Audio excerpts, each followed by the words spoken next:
Salone people and then party them. Sarah Gem Media will be bringing you a variety of programs ranging from documentaries to discussions, interviews, news, views, sports, and entertainment.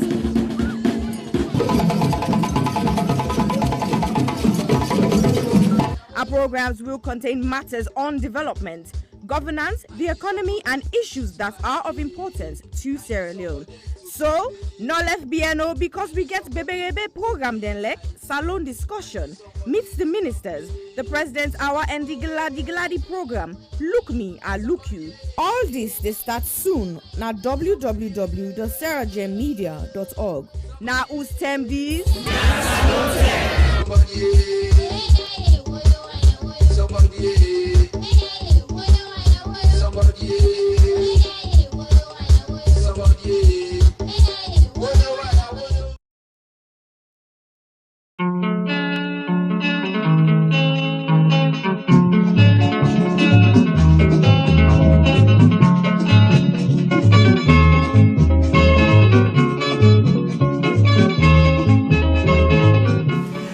As we talk about burning issues ranging from politics to the economy, culture to sport, education to entertainment, corruption to the environment, we realize the Sierra Leone story is far from finished. So, Sierra Gem Media Production brings you Zoom In. Zooming In is the program that engages everyday people, entrepreneurs, inventors, entertainers, activists, policymakers, and politicians to discuss and debate issues relating to Sierra Leone. Zooming In digs deep into the issues and stories. Zooming In ensures the debate is pushed to another level. Zooming In asks those questions that has never been asked before. So, join us, host Chumaba.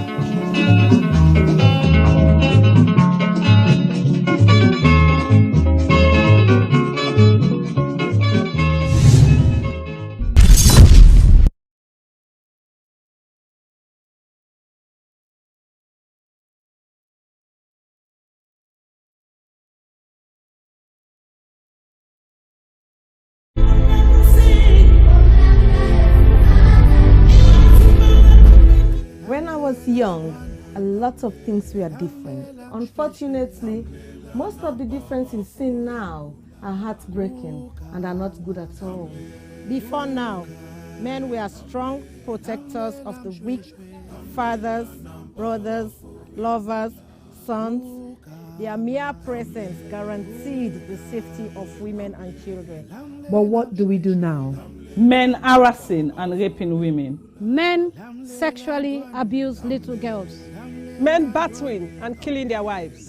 Any form of sexual assault, be it rape, sexual abuse, or pedophilia, is a killer to human self-esteem. Women should stop dying in silence. Speak now.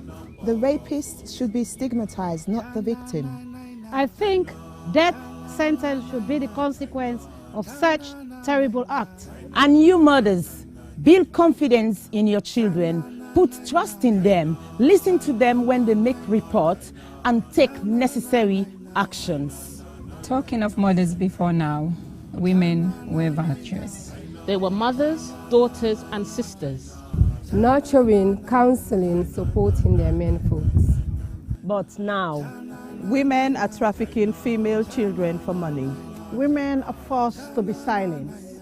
All this must stop, and it must stop now. Real men do not abuse, rape, or molest women and children.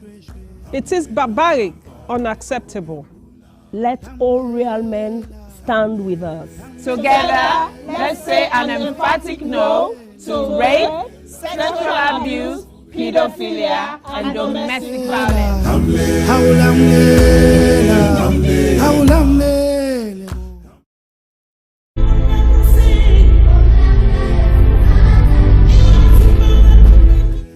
Of all the crimes committed against a person, rape is the one that leaves the person feeling very violated. A rape victim is often left with the feeling that a part of them has been torn apart.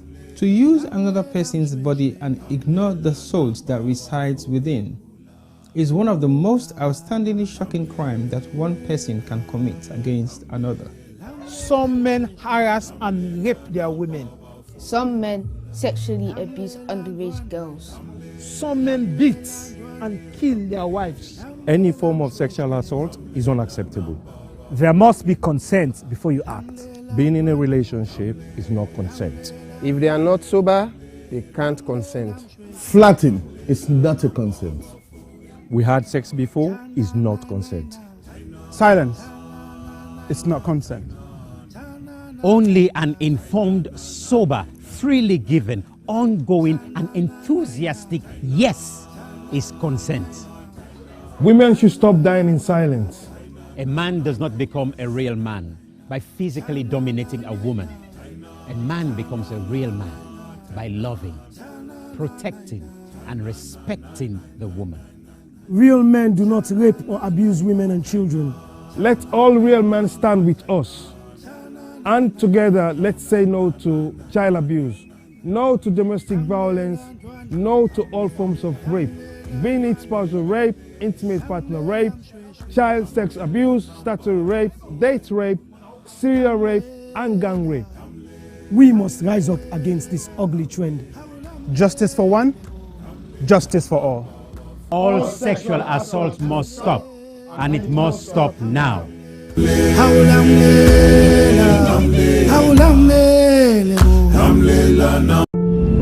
I was raped multiple times by my aunt's boyfriend when I was 6.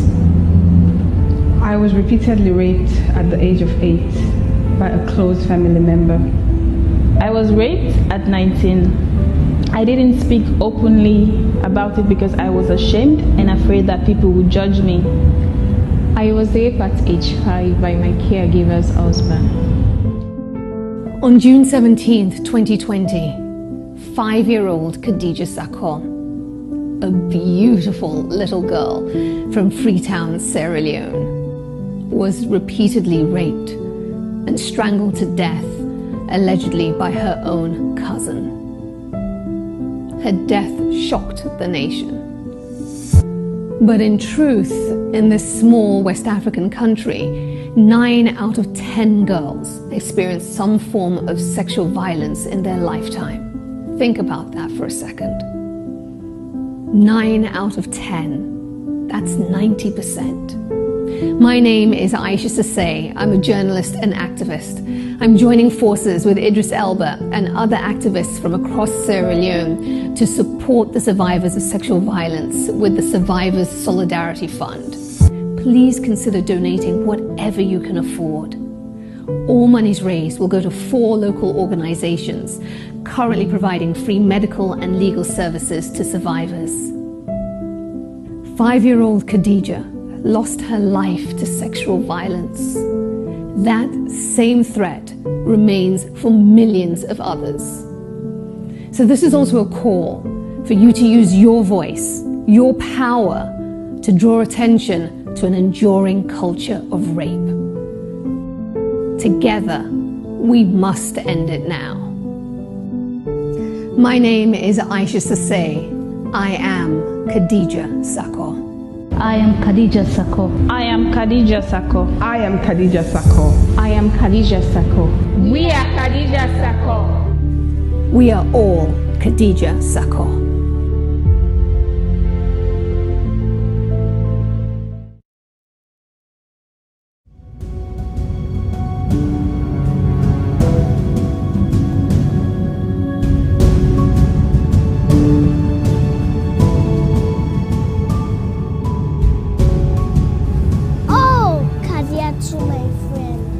She was the brightest at our level, even though she was as innocent as the heaven.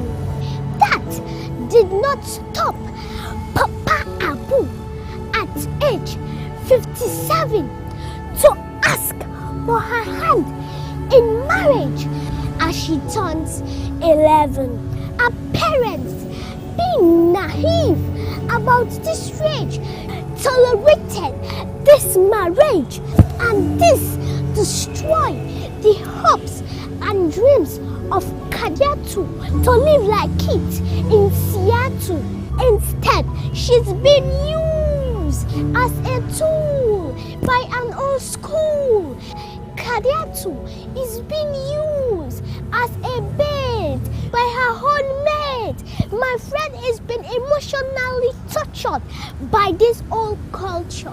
Old child marriage, it's on the rampage like disease, eating up the fabric of our girl-child image, and it's our duty to cage.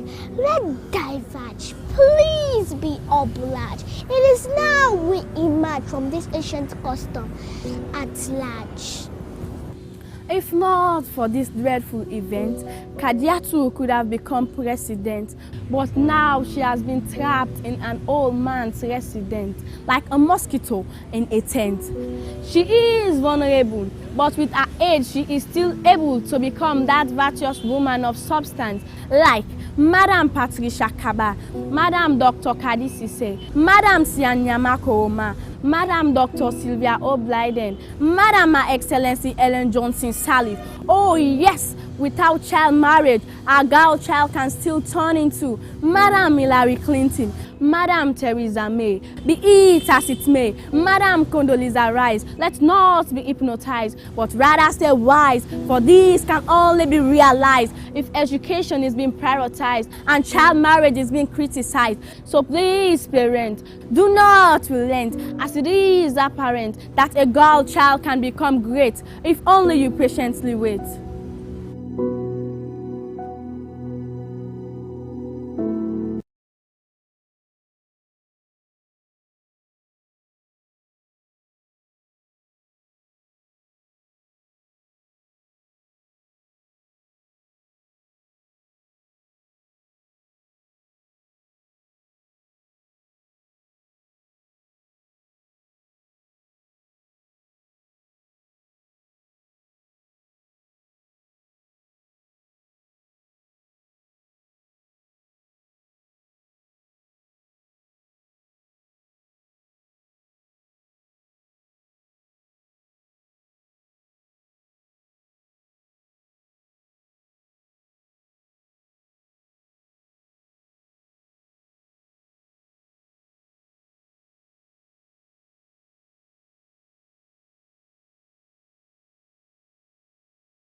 Hello, good evening, everyone. This is Aisata Sisejalo of the Health Show, live here with you on Sierra Gem Media.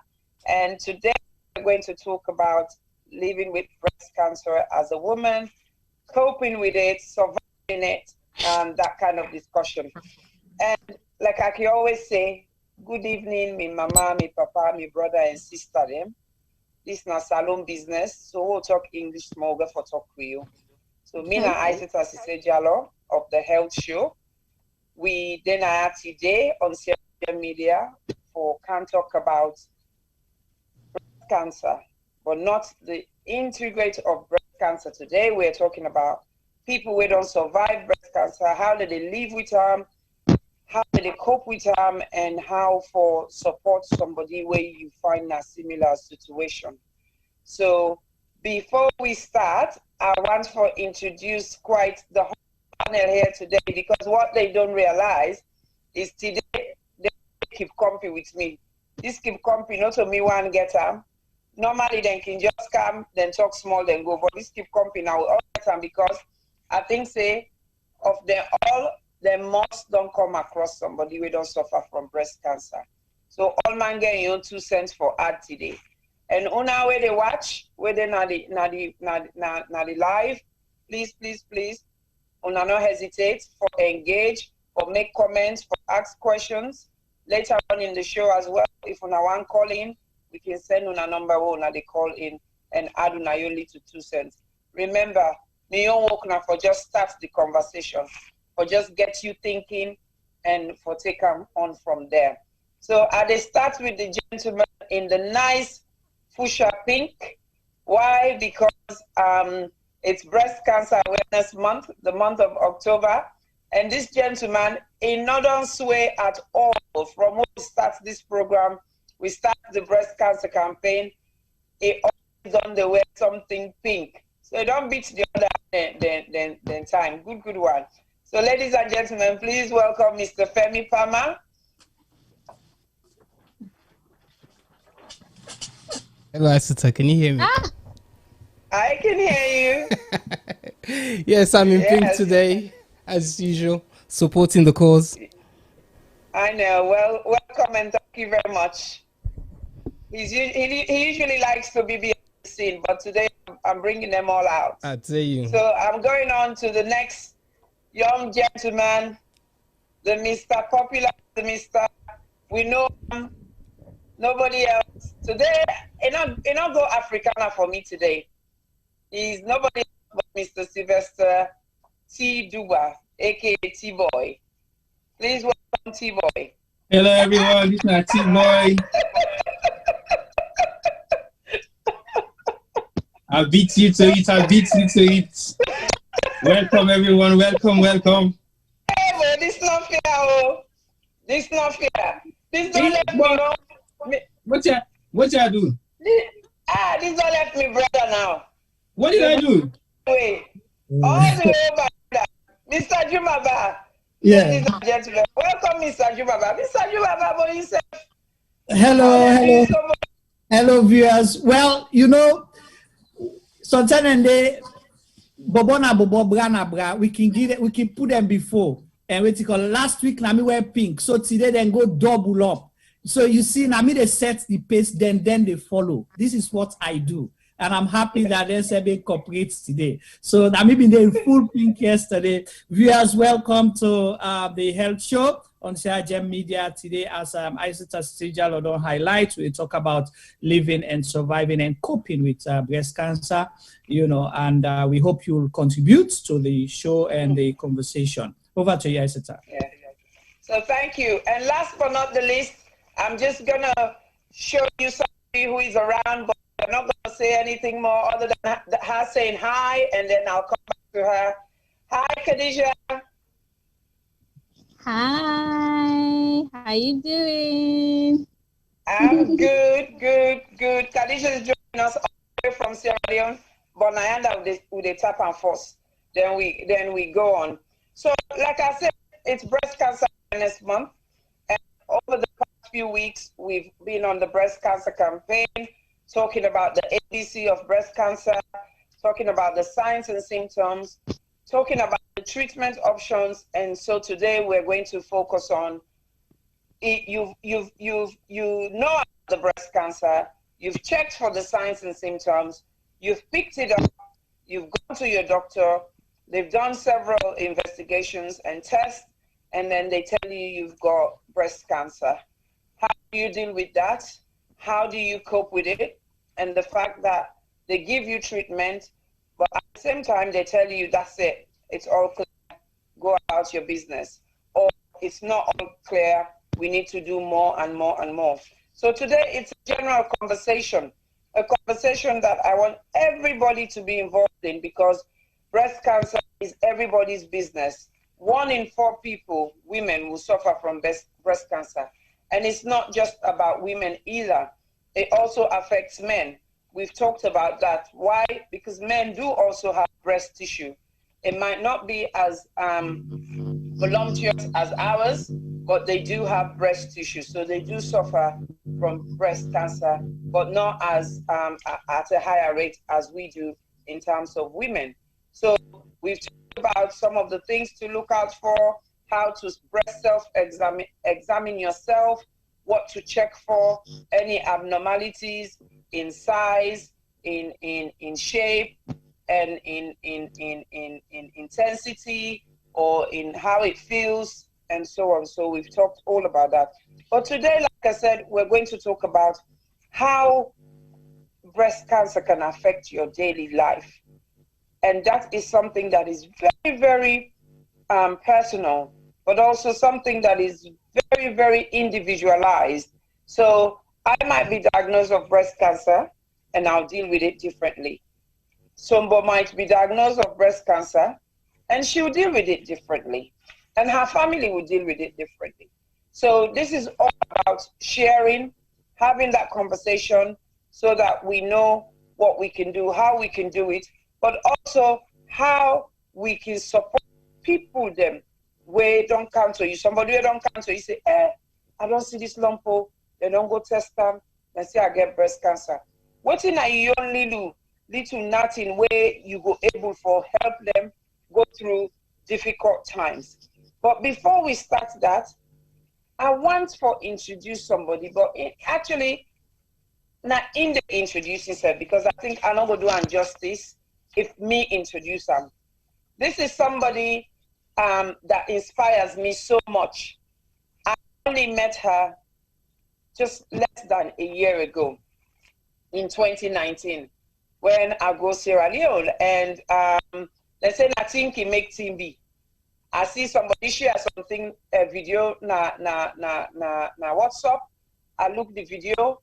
So an organization called Thinking Pink fundraise for one gentleman we need funding for treatment for cancer. And for those of you who know me or who don't know me, as you see, you call cancer, now you don't call Iseta. It's like you say, as you see, say cancer, my name they be an Iseta. So straight away, for check authenticity of the appeal, I call the number where they did, and who that can respond to this number. Now one beautiful, amazing lady, where they call Crimelda Parkinson Pratt. Now this lady was so fantastic, welcoming over the phone. We don't want to talk, we don't want to see. A kind of asking questions, he give me answers. Then we begin engage. Then we begin talk. Then I support her with some of the logistics. Say we tell God thank you, that man be able to get him funds. He go overseas. He go getting treatment. So from that, I just say, oh, I'd like for me to, you're doing something I like, and then I end up in a salon December time. Purposely, not just for go holiday. I actually go say I go do a bit of fact finding and scoping about cancer really at Mama Salon. And of course, this young lady, beautiful lady called Crimelda, just opened in doors to me, and I was there. Who was the next person there as well? Beautiful young ladies, including the fantastic lady who will get with me in the program today, with them called Khadija. I met Khadija, he introduced himself to me, and I just fall in love with her because enough stuff for asking me question. He asked me questions. I'm like, eh? So somebody that's interested, we're so intrigued about cancer. I'm like, oh, okay. So that was really, really, really fantastic. And like I say, I followed her for the next 2 weeks in Sierra Leone. I worked with her, and she has inspired me so much. She inspired, but I think it works both ways, Khadija. You inspire me, you motivate me, you give me the confidence I needed to do what I want to do in Sierra Leone, because I found someone who kind of shared the same passion that I have for cancer. So, but not to that we talk about today. Along the journey, I found out something about Khadija as well. I was like, whoa, this is just the icing on the cake, in fact. It just makes it even better. So with much ado, Khadija, I want you to introduce yourself, please. Welcome to the show once more. Thank you, Aisata. Thank you very much. My name is Khadija. Aisata has already pretty much told you a lot about me already. But I'm Khadija. I am a newly trained oncology nurse here in Sierra Leone, perhaps the only one. And I am also a breast cancer survivor, going 5 years now. I'm pretty excited. Yes, alhamdulillah. And I work here in Sierra Leone, Freetown specifically, and I work both in the private and the government sector, and I help women who are diagnosed, help care for women who are diagnosed and going through the treatment, cancer treatment, help in the navigation aspect, especially because cancer is a disease that when somebody hears it and is associated with, it's like you drop a bomb, boom. That's how it goes. And then there will be silence. And then you're like, okay, what next? What the hell is going to happen? Is this death sentence for me or what, you know? And being in Sierra Leone, living here in Sierra Leone, that's pretty much what all women go through who are diagnosed of cancer. Because Sierra Leone, number one, the health facility, the health sector, when it comes to cancer treatment, it's pretty much very bad. I must put it that way. There is no infrastructure whatsoever. No specialists at that time. Imagine 5 years ago, no one oncologist in country, no chemotherapy, no radiotherapy. And so at that time when I was diagnosed, I was a nursing student in my final years when I should be focused in Khadija, I want to stop you there. I just want to stop you there for a second, because I think it's like, wow, but I don't want you to give it all to our viewers, because I think because it's such a serious and sensitive matter, I want us to take it step by step so that our viewers can get an understanding of what's going on and how it feels like, especially to follow from the trend which we've been doing in the last 2 to 3 weeks. Going back 5 years for you, Khadija, how old were you then? I was a young girl, a young lady then in college, just in my final year of nursing school. I was away from my family. My family were staying in the other provincial city, and I was staying in the main city. I always wanted to study in Freetown, being that it is a main city and it's basically more exposed when it comes to medical. I just made that option. I moved away from my family, and I was there alone in the hostel. And yes, and interestingly, very interestingly, I actually, my hostel was neighboring a foundation called Thinking Pink Breast Cancer Foundation. Okay, hold it there. But I didn't know that yet. Hold it there, hold it there. Yes. So going back to your age, I know you don't want to tell us your age, but were you under 30 or were you over 30? I was under 30, definitely. Yeah. Actually, below 25. Well, good. Because I think you're one of the exceptions, because mostly we know there's a lot of evidence that says breast cancer usually affects people who are 30 and above. But you're one of those who skew the data, who get it younger. And yes, I said a few weeks ago and a week ago, I have come across people who are under the age of 30 who have suffered from breast cancer. How did you pick up the symptom? What made you think about, how did you pick it up? I want to know, how did you really pick it up so in order for you to then maybe follow your journey where you've seen Thinking Pink next door from where you were living? What was the red flag for you?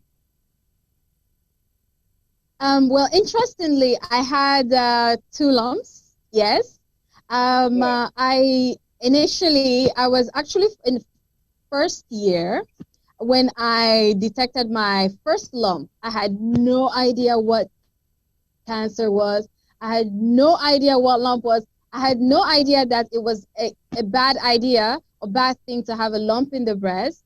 And so I found out about Thinking Pink after going to various other clinics and them prescribing me painkillers and antibiotics. Can you imagine, for my lump? Because I started experiencing pain. And so at Thinking Pink, and those other clinics were pretty expensive.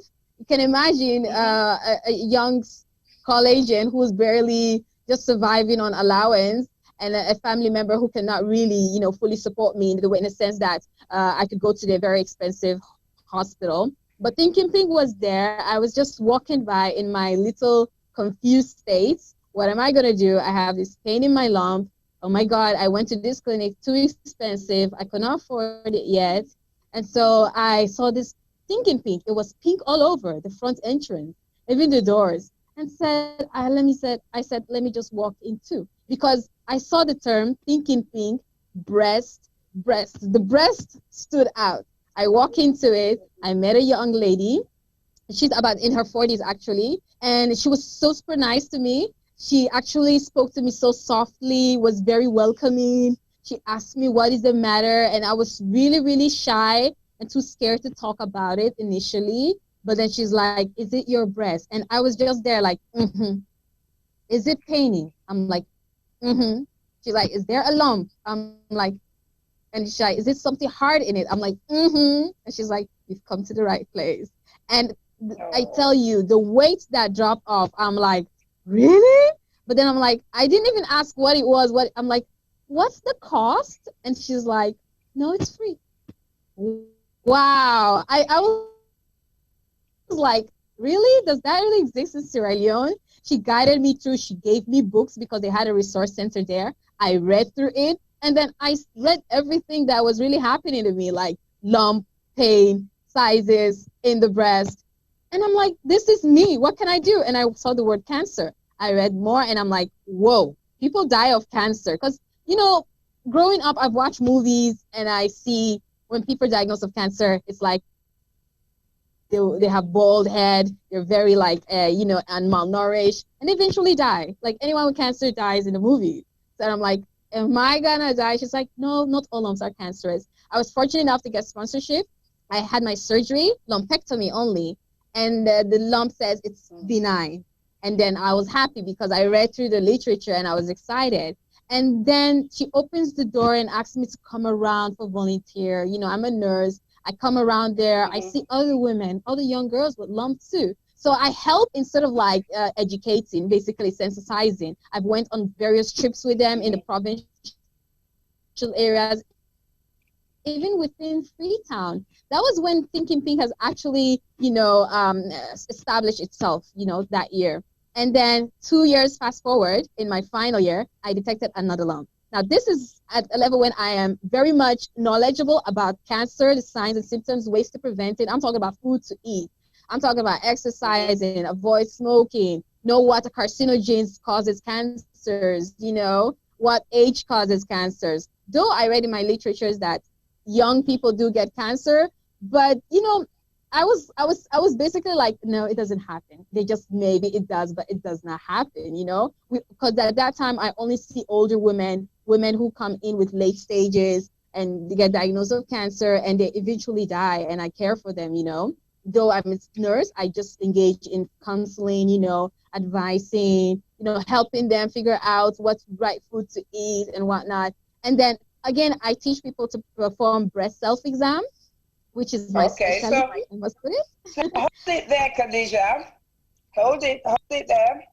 So I'm going to take you back to the initial detection of the lump, which eventually and luckily you had it removed, which is a procedure we call lumpectomy.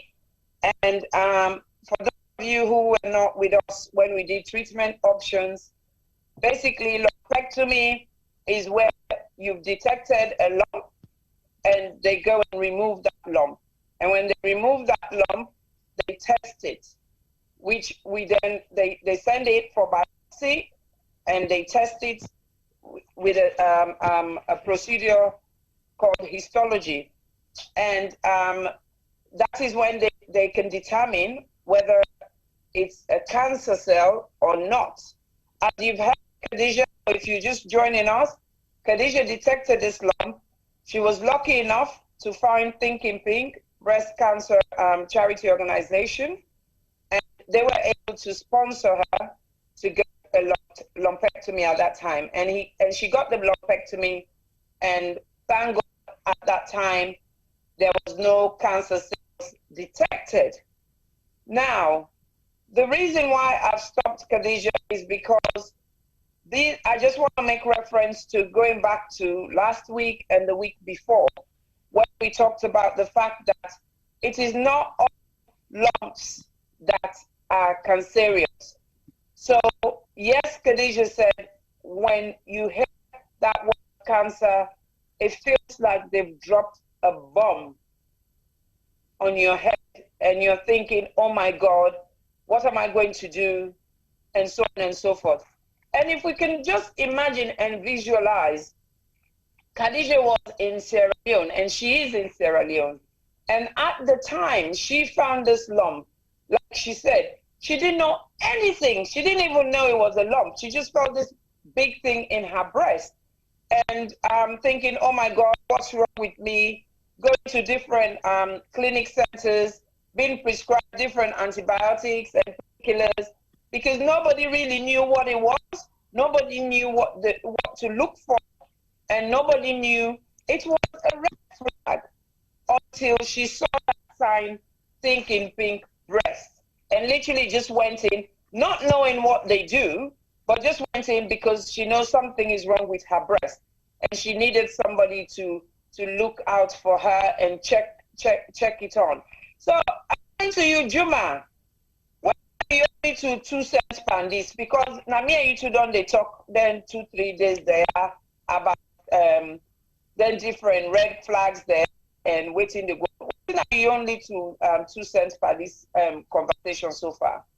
Thank you so much, Aissata, and I'll say welcome, Khadija Kone, Miss Khadija Kone, now we platform, and for agree for can share your story with viewers them, and even we were the studio here, so they participate in this conversation. For me, waiting I see Aissata, it's bringing to life the abstract conversation there will be the get, meaning the imaginary conversation where sometimes you will just present ordinary theories, people they write them, you read them. But here is a sister, young, beautiful, intelligent, hardworking, smart Sierra Leone sister, where it then I also with we.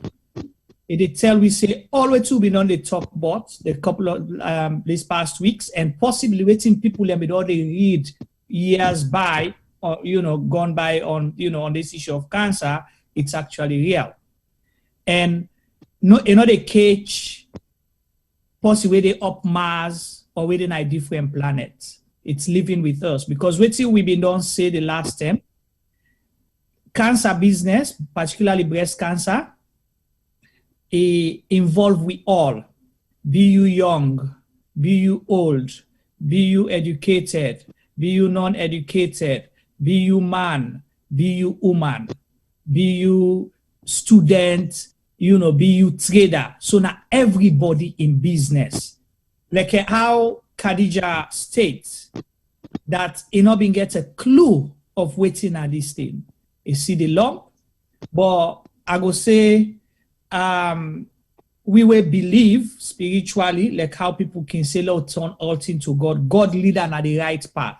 You not sit down, you notice something different, and it do exactly the things that Isaac Tawibi know they highlight. Say, if you see any changes, or you feel any changes, or you feel any abnormality within you, the best thing for do now for go hospital first. Go let you go check, and let it not be say, let it be say nothing not happen, then you just sit there, you fall and you fall your foot. So it go to different clinics, like where you say the resources and expertise where they na salon, possibly they not get time for able for detect and quick. So when I see the pain where it go through, for go get antibiotics, go different clinics, spend so much money unnecessarily just for manage the pain, or waiting they assume say possibly now just infection and stuff. But God then lead them to Thinking Pink, when one of the two organizations that way, you know, dedicated for help people with that kind of situation here. You go there, they automatically not assume, they ask a question, they make them feel comfortable. So we don't see. All the way to the talk now, say when there is an issue, go seek help. There is no harm in going out there for talk to people there. And it's like where Khadija they narrate, it's like a movie. The movie where the sideways struck me, now where he say, they don't watch movie, and all the movies where don't watch people with breast cancer or cancer, they end up waste away and die. So possibly one lesson for land, particularly for salon, will get for do positive sensitization rather than scare people away. So we will change that narrative way people get. Because let me tell you, she's very right. There are certain movies that were download na Netflix for watch. When I read the synopsis, as you see, it gets something for do with cancer, I know they watch them. Just because the mindset where me don't get say it's gonna be somebody's gonna be sad, the person go die and all of those things. So we therefore change that narrative. They especially will get people like a Khadija, we want come out for help others. So you see, at least we happy. We hope say God go keep am for we, and then say go able for train more oncology nurses them. So we'll get the resources we possibly in not being get. So I'll left and so forth. But possibly one question one for ask Khadija. Now that when you notice them differences then, were you able to share it with family and friends? Did you feel comfortable initially for share with close people? That would be my first question to you. Okay. Yes. Okay. I purposely left that out, but yes, I did not share it with anyone really. I was I don't know why I felt ashamed or sad, because Sierra Leone, we get a culture, woman will be among we get woman them, you know, they don't get shame for show I'm off and all that. And I can see me party them Bobby and they don't get them. So I'm like, I get them, I'm different, I'm weird, you know. I may be laughed upon, I may be talked about, you know. And so I kept quiet. And even that fear prevents me from even talking to me mama or my sisters. But at that time, I dealt with an auntie, you know. And the only time where I really came out, now because I'm like, okay, this pain is unbearable. I have to talk. I got to say something. And it'd be very difficult. You know, if you were at Tokam and the response was like, they be holla at me, they be talk at me, you know, like, why they keep her? Why they shame? Oh my God, Bobby, why they talk? I felt really inferior. I felt ashamed again for even trying to talk about it. The reaction was really of that, I wouldn't say very calm or, you know, nurturing really, you know. And so they were the one who helped me go to this clinics, you know, and the doctors giving me antibiotics, painkillers, you know, and it wasn't working. And I couldn't really even tell them that it was not working because I was kind of lost. I'm like, they took me to their doctors is not working, then what the hell? Let me just keep quiet and just move on. You know, I have exams coming up. I got my mom worrying about my college fees. So I'm like, let me just And I was out for lunch, you know. That's when I saw Thinking Pink. So yeah, that's how the story went. Yeah. All right. Thank you so much. Well, Aissata, I will go back to you and let her continue for watch or imagine the movie while they watch it. For imagine the movie, but it's not a movie, it's reality. Yes. This is what the health show is all about. We try for promote health and well-being. We try for sensitize, like Juma said, we try for sensitize people positively. And we try to encourage people for come out and say, hey, look at me, I had it, but I'm still alive, I survived. It's not that bad. This is my experience. Take one or two from it and move on. Khadija, I want to take you back to, okay, you don't tell you finally will be there with, they don't tell you. Is there any one time during that period where you think, say, either spiritually or religiously, is there any one time you think, say, this not somebody don't do me this? Or maybe not because now me come first, now me exam, me compete in a class, now they don't bewitch me. Is there any one time you had those thoughts? Okay, no, not really. I didn't have that thoughts then with me, not at all. I not be the think what I'm at all really. I just think say, okay, now something abnormal happened to me, you know. However, truly, it crossed my mind, but I wasn't really convinced that it must have been that. I'm just like, I'm a health professional. I should believe that it has something to do with medical, you know. And so I not be think about witchcraft really. I mean, I know the person bad. So I know actually believe that. I like that. I like that because we got to fast forward to some of the experiences you shared with me and when I spent time with you. So let's fast forward now to when you had the lump the second time round. The second lump. 2 years later. Yes. So the first lump was, thank God, benign. Yes. And then 2 years later, at that time, you have more knowledge. You've built a connection with Thinking Pink Breast Cancer Foundation. You know more. You were in a better position then. When you first detected that lump, how did you feel again? Considering this was second time around, how was the feeling? Wow. Okay, now my experience was really like a shock, actually. I'm like, okay, I eat healthy, I exercise, I don't smoke, I don't drink alcohol. I'm basically, I would say I was able to manage my stress, but however, I was very, very stressful then. It was during my finals and I have my sisters with me and I have family issues going on. And so I regularly check my breast because of course you do what you preach, right? I teach women, I advise them to check their breasts regularly. I'm like this lady who would just sit down and be like, have you checked your breast? Have you checked your breast? Asking all my friends, and my friends are like, Bobinos, do you left with us, you know? So I checked my breast regularly. I noticed a change when my breast started having some sort of thickness. That was month 1, I'll just call it that. And then I'm like, okay, maybe it's due to menstrual cycle, you know, because I'm just trying to convince myself that it's the menstrual cycle. The second month, it grew thicker, right? There was no lump, it was just thickness. Then comes the third month, that was when I detected a lump. It just formed in a space of months, like few months. And I was still like convinced that, okay, it must be my menstrual. I was in denial, right? I'm like, I'm about to sit my finals. I'm about to graduate. My whole life is ahead of me. And that was when actually, after finding out that it's cancer, the thought of, you know, superstitious thoughts, somebody bewitched me, this, that, it crossed my mind. Yes, it did. So I was checking my breast and I found these lumps.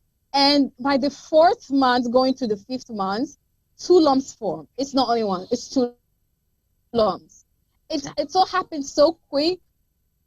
And because I'm a medical personnel, then I'm very much inclined.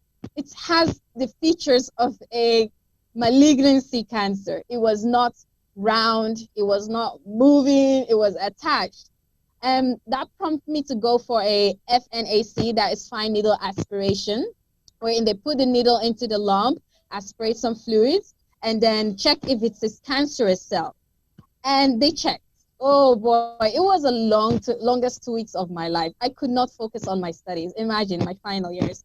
And so when the results came in, it says no malignancy. My boss, my family, they were so happy.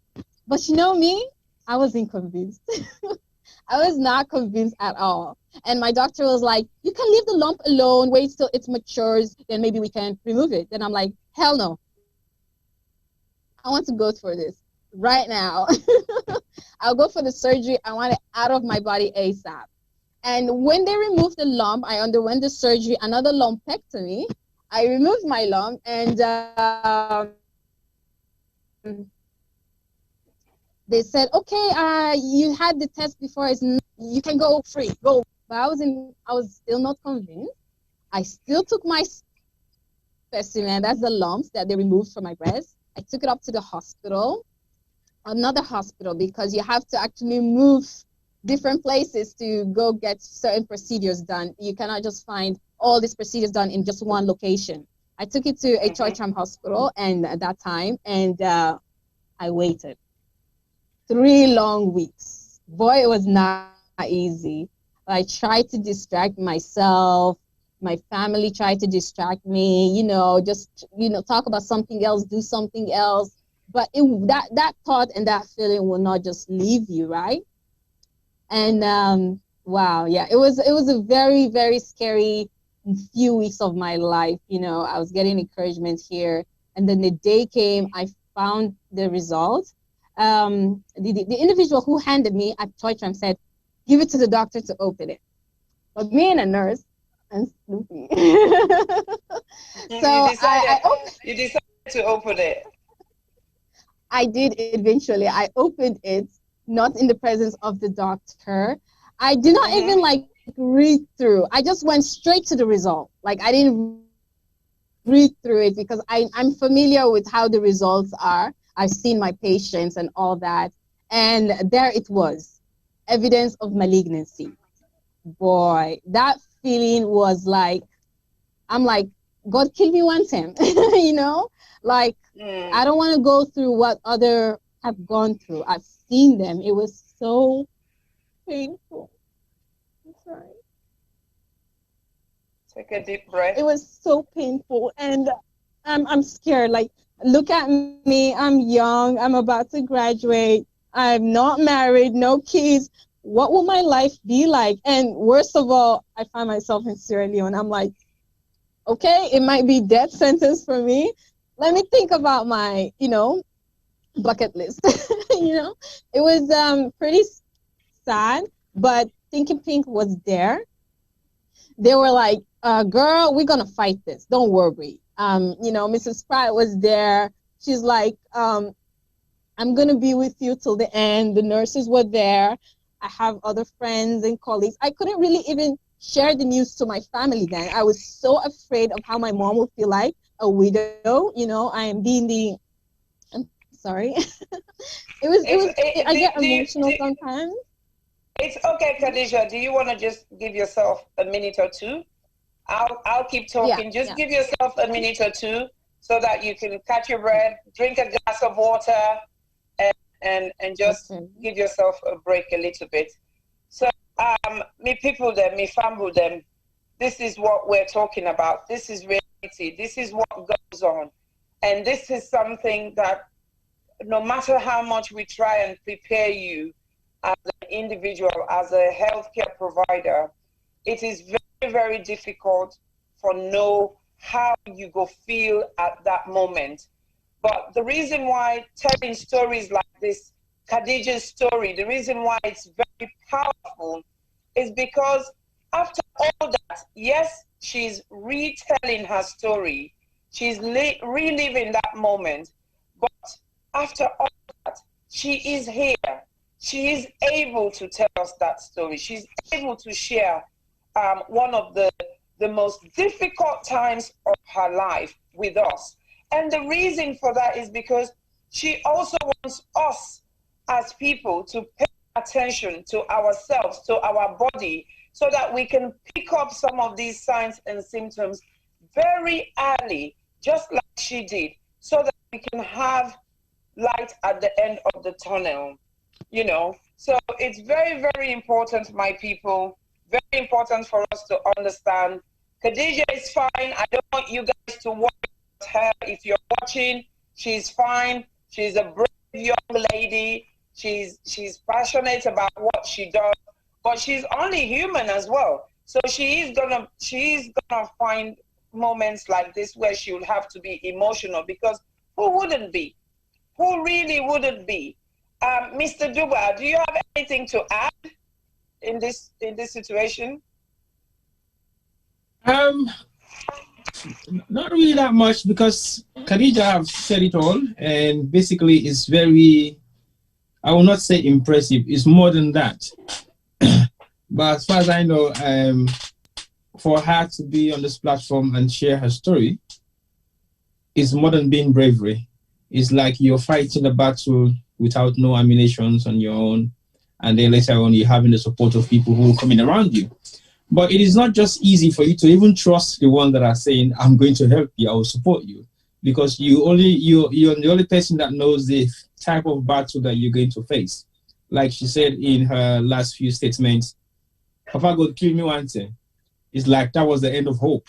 But again, because of her beliefs and her resilience in whatever she possibly might have in herself, she believes that she can overcome it, and that is not going to be the end of her life.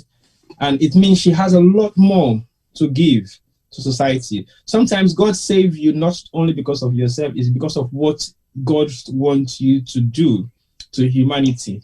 And imagine what you've come through and where you are now, and the amount of service and rendering your energy towards this particular issue, which not everybody can actually do in Sierra Leone.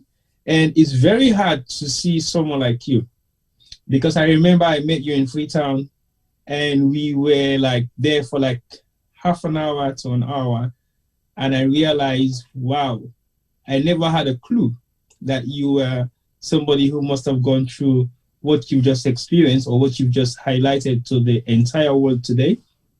That bravery alone is very few people that can do that. Very, very few people, especially people of your age. And you'll be thinking about all your colleagues, your friends around you, the way they feel, the way they interact, and the way they go about doing things. Nothing has changed in you being that same person like your colleagues are, which is also something I really commend you for.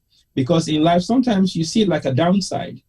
You see like you're possibly half of human. You see like you're possibly, I'm not capable of doing X, Y, and Z because of A, B, C.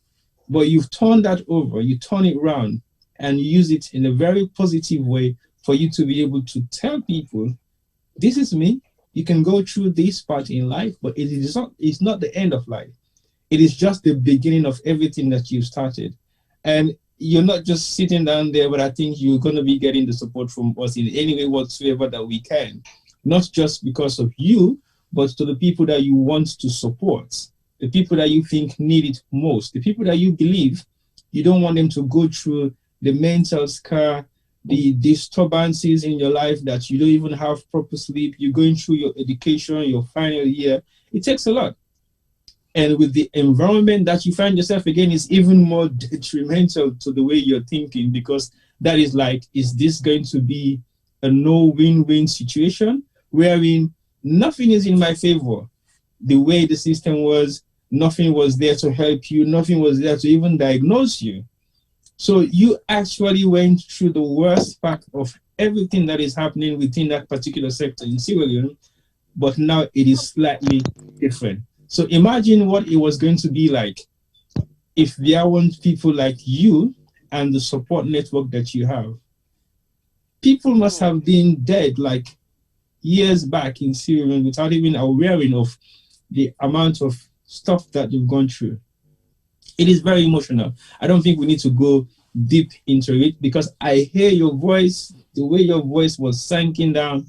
I knew definitely it takes a human for you not to break, because what you've gone through, it is not a robotic incident. It's a pure human sense of what everybody can go through. So I commend you for your bravery, and I think there's a lot more people can learn from your bravery. So thank you for sharing that story. Thank you, T-Boy. Thank you. And I think that's very important.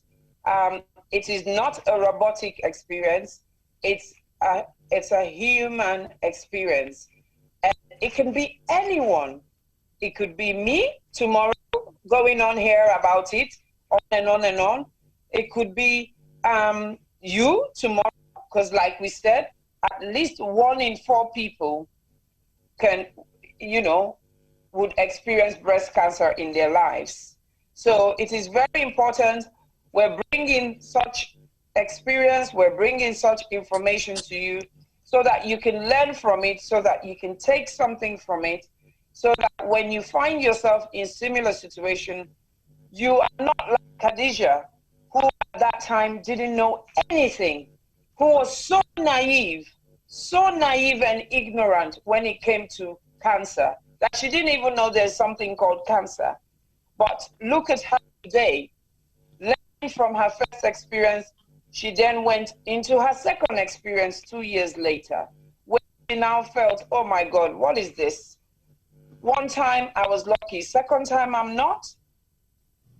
And responsibilities she has, all the things she thinks she needs to do and wants to do, all of a sudden that is being crushed on a piece of paper. She opens that envelope and all she could see was positive. Tissue sample positive of breast cancer. And the next thing she thought about was, Papa God kill me wanted. Because that's what most people, it doesn't matter where you are, like I've always said, cancer is non-selective.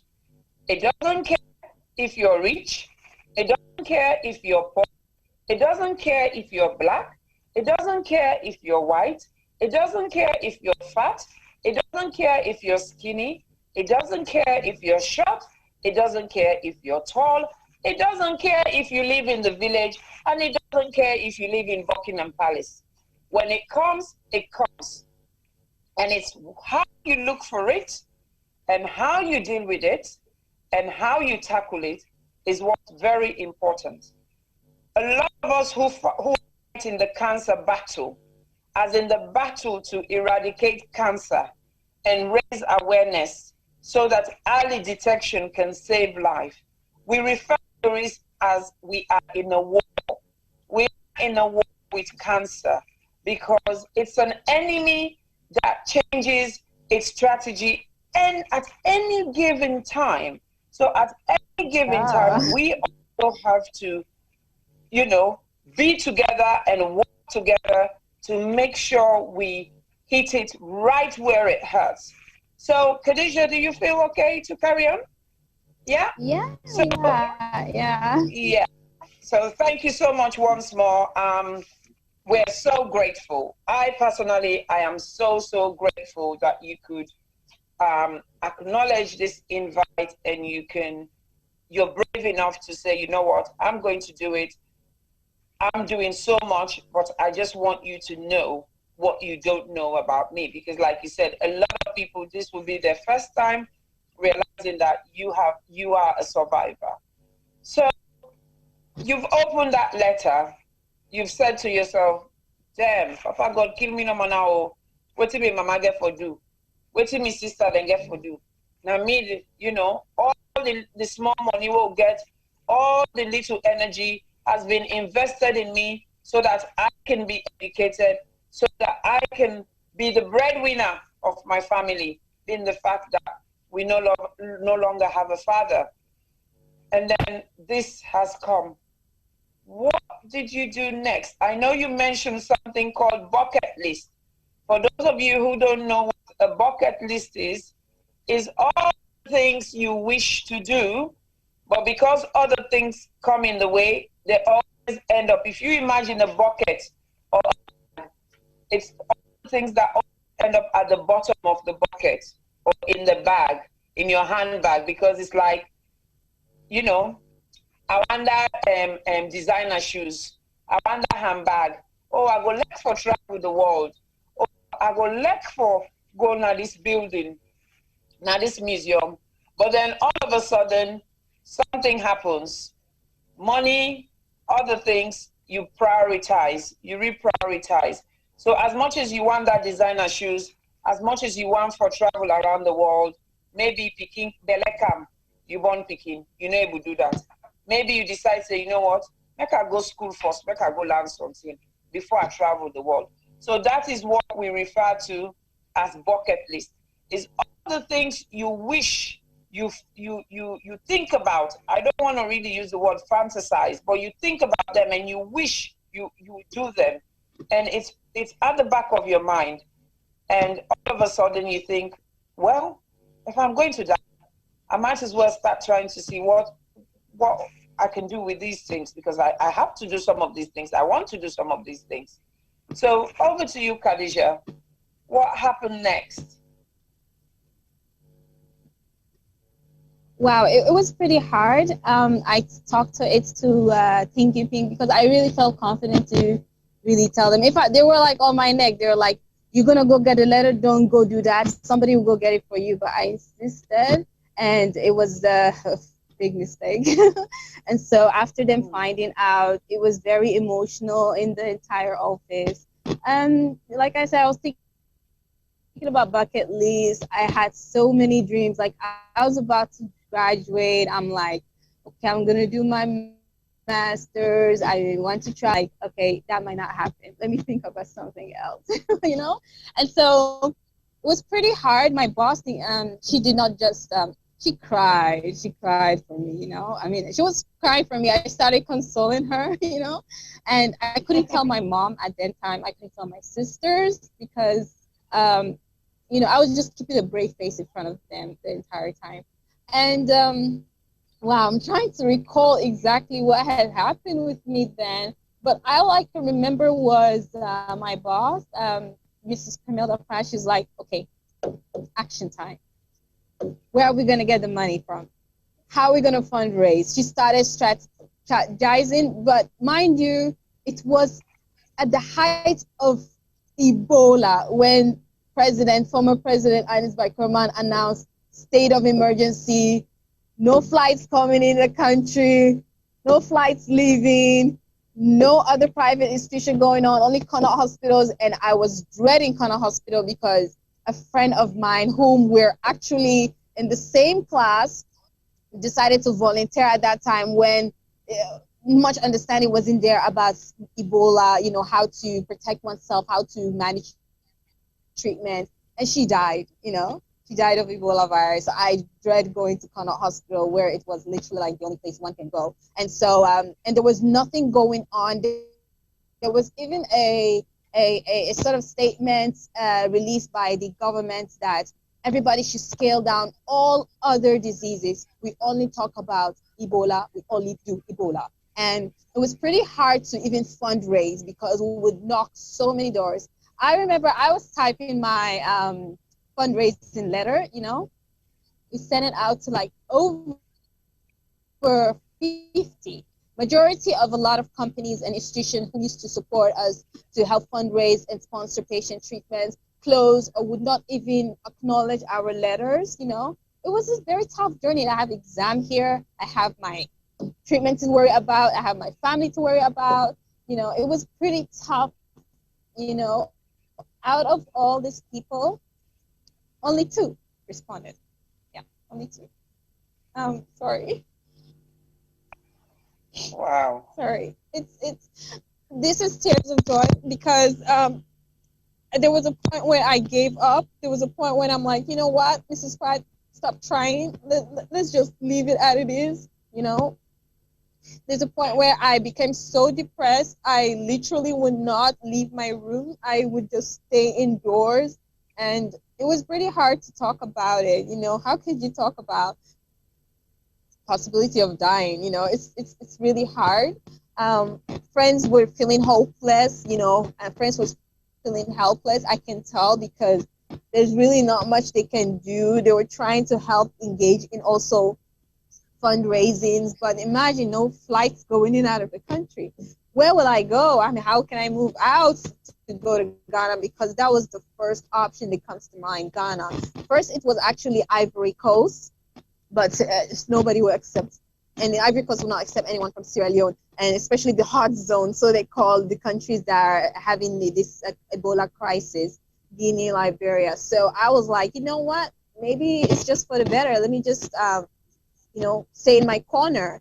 But Thinking Pink would not hear that. They would be like, let's go, let's fundraise, go with me in meetings. They booked a lot of meetings, though a lot of meetings would be canceled because no one wants to meet anybody who's working from a health facility, let alone a nurse, And but Orange at that time was Airtel, came to my rescue with only the flight tickets, which was literally like 300% increase. And luckily at that time, Air Morocco announced that they would resume work, flying people out of the country and in. Air Morocco was the only flight service operating then, and we were able to get funding. And normally, in normal times, one would pay like $300, $400. We have to pay close to $2,500, but Airtel put in that bill. Yeah, it was like literally so expensive. And Ghana would take like 3 hours. I literally took almost 2 days to get there because I had to transit in Morocco for literally 24 hours and whatnot. And then another country before finally arriving in Ghana. So it was very, very hard for me to raise funds. I was actively engaged in raising my own funds because Thinking Pink would not let me be in my own quiet corner and depressed over it. They would not allow it. And I see it in them. I see that was what I do for my patients then. We would fundraise for them. We would come to their homes. We would talk to them, involve the family members, to take part, active part, and I had a lot of things going on to the point that, like I said, I felt, okay, somebody out there must just hate me, must just want me to die, and they just bewitched me, it cost, but I just try not to allow that thought to override all my other beliefs, because I'm a Muslim. I believe that there's a predestination and predestined divine, and God might have a plan for me. I believe that Allah loves me, and that Allah wants me to prove it to him that, it's just a test and a trial that I have to undergo, and I believe that I could come out. And it came, that more came out when I was on Facebook, and I met this young lady online. She's literally my age, and she said she had cancer when she was like 20. And she defeated it, with just treatment. And that motivated me, that kept me going and fundraising for myself. I knocked on literally all doors, all big organizations, including then the First Lady, Madam Sia Koroma, whom could not really do anything. Unfortunately, a lot of organizations turned their backs, closed their door on us, But I'm very, very grateful of these two organizations. One is Greater Good. It's an international organization in America, Greater Good, and Orange Money. And then there was some individuals who contributed as well, which helped greatly. And when I was able to travel to Ghana, I was just focused on just flight tickets, get first treatment money for my surgery and chemotherapy, head to Ghana. When I arrived at Ghana, it just occurred to me that I do not have an accommodation, I'm like, boy, what do I do? I was at transit when I was in Ghana. Do you know anyone in Ghana? One of her former teacher is in Ghana right now. He passed away, by the way, just last month. Yes, God bless his soul. Mr. Fatoma. And he was in Ghana then. Yes. So, but I'm barely home anyway. I'm like, as long as there's bed and TV, I'm good. And so, but his home was very, very far. Yeah. His home was very comfortable. He was very caring because he didn't actually think that I had cancer. I didn't tell him until I arrived. He picked me up at the airport, and I told him, and he was very, very, very heartbroken, because, he was just heartbroken. And I was there, I'm like, don't be heartbroken, don't be sad for me. Like, I'm in Ghana, there's a possibility I'll get treatment. They have treatment here, And he drove me to the hospital. We went to 2 different hospitals before we ended up in Korle Bu. He wasn't having any really idea or knowledge on cancer. And because of me, he started reading, learning, and he's like, you should be eating sour chap, you should be eating pineapple, you should be eating healthy food. He would buy fruits and vegetables, And I'm sorry. It's okay. I'll give you time to. It was really helpful. Yeah, I'll give you time to just catch your breath again, because I think it's amazing how many lives you've touched, Khadija, through your own experience. I mean, just allowing people to help you, I think, is one of the key messages here. Yes, you were scared. Yes, you were frightened. Yes, you just wanted to be left alone. But yes, at the same time, you really didn't want to be left alone. You needed that support, and Thinking Pink was there to give you that support. And miraculously, you found yourself in Ghana through, going through so many hurdles at that time. What more can be difficult? You've got a breast cancer diagnosis, and then on top of that, Ebola strikes, and you're thinking, oh my God, how am I going to do this? Somewhere that you're supposed to travel for only 3 hours, it took you 48 hours. Then you realize, I don't have a place to stay. Where am I going to stay? Yes, I've got money for my surgery, but where do I even start? And so on and so forth. But I can see thoughts pondering in Juma's head and in Femi's head, and I think they want to just say a little bit. Femi, do you want to go first?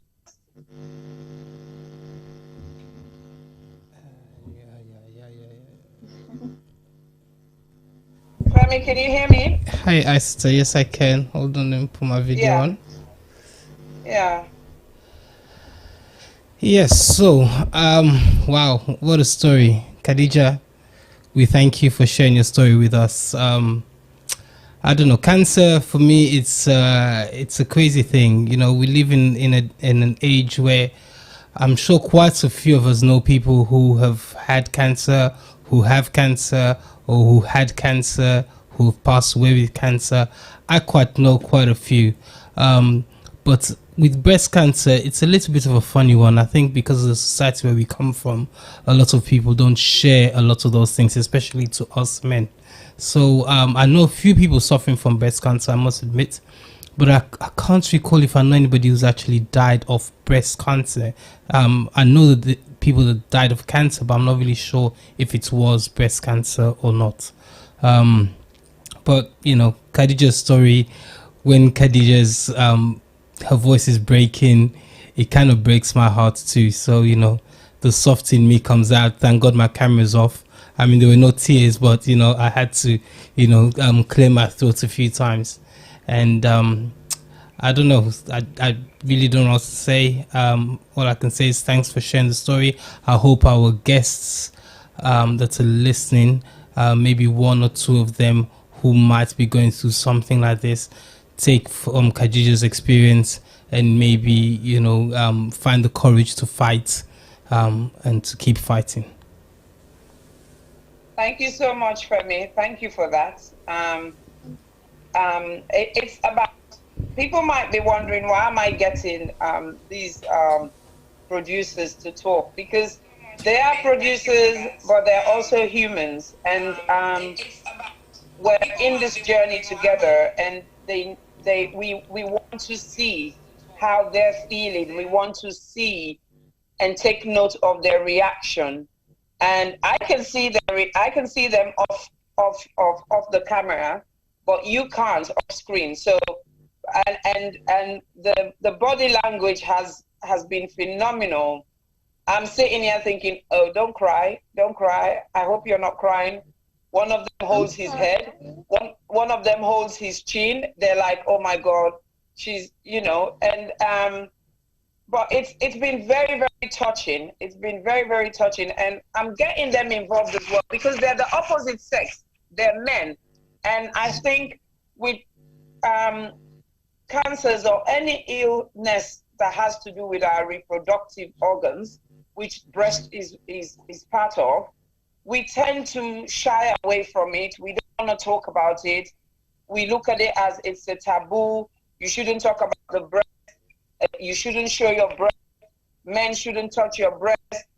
You know, and also the other thing I just wanted to touch on that Khadija highlighted, it's religion. There is a lot of misconstruction in terms of your faith and your fate. You have your faith, and your faith is you believe in a certain religion and you believe in the doctrines of that religion. But never did it say you should not do what you're supposed to do in order to look after yourself. I just want to draw attention to the fact that Khadija said, yes, she believes in God, in Allah subhanahu wa ta'ala, and she believes this was a testing time for her.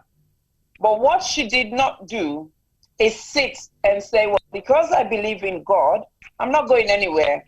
I'm not going to do anything about this. God is going to perform a miracle for me, and this lump is going to disappear.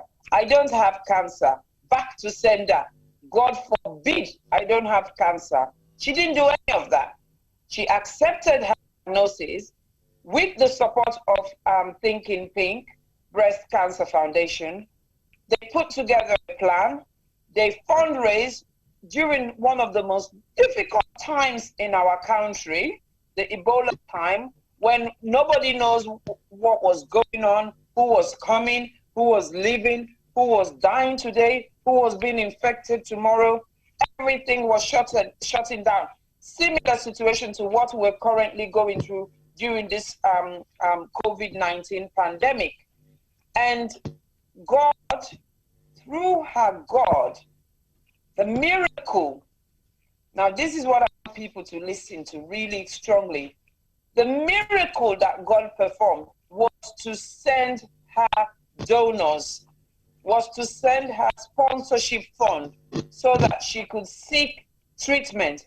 The miracle God performed was the fact that when she got halfway through to go to Ghana, she realized, oh gosh, I don't even have fundraised for my flight, I fundraised for my treatment.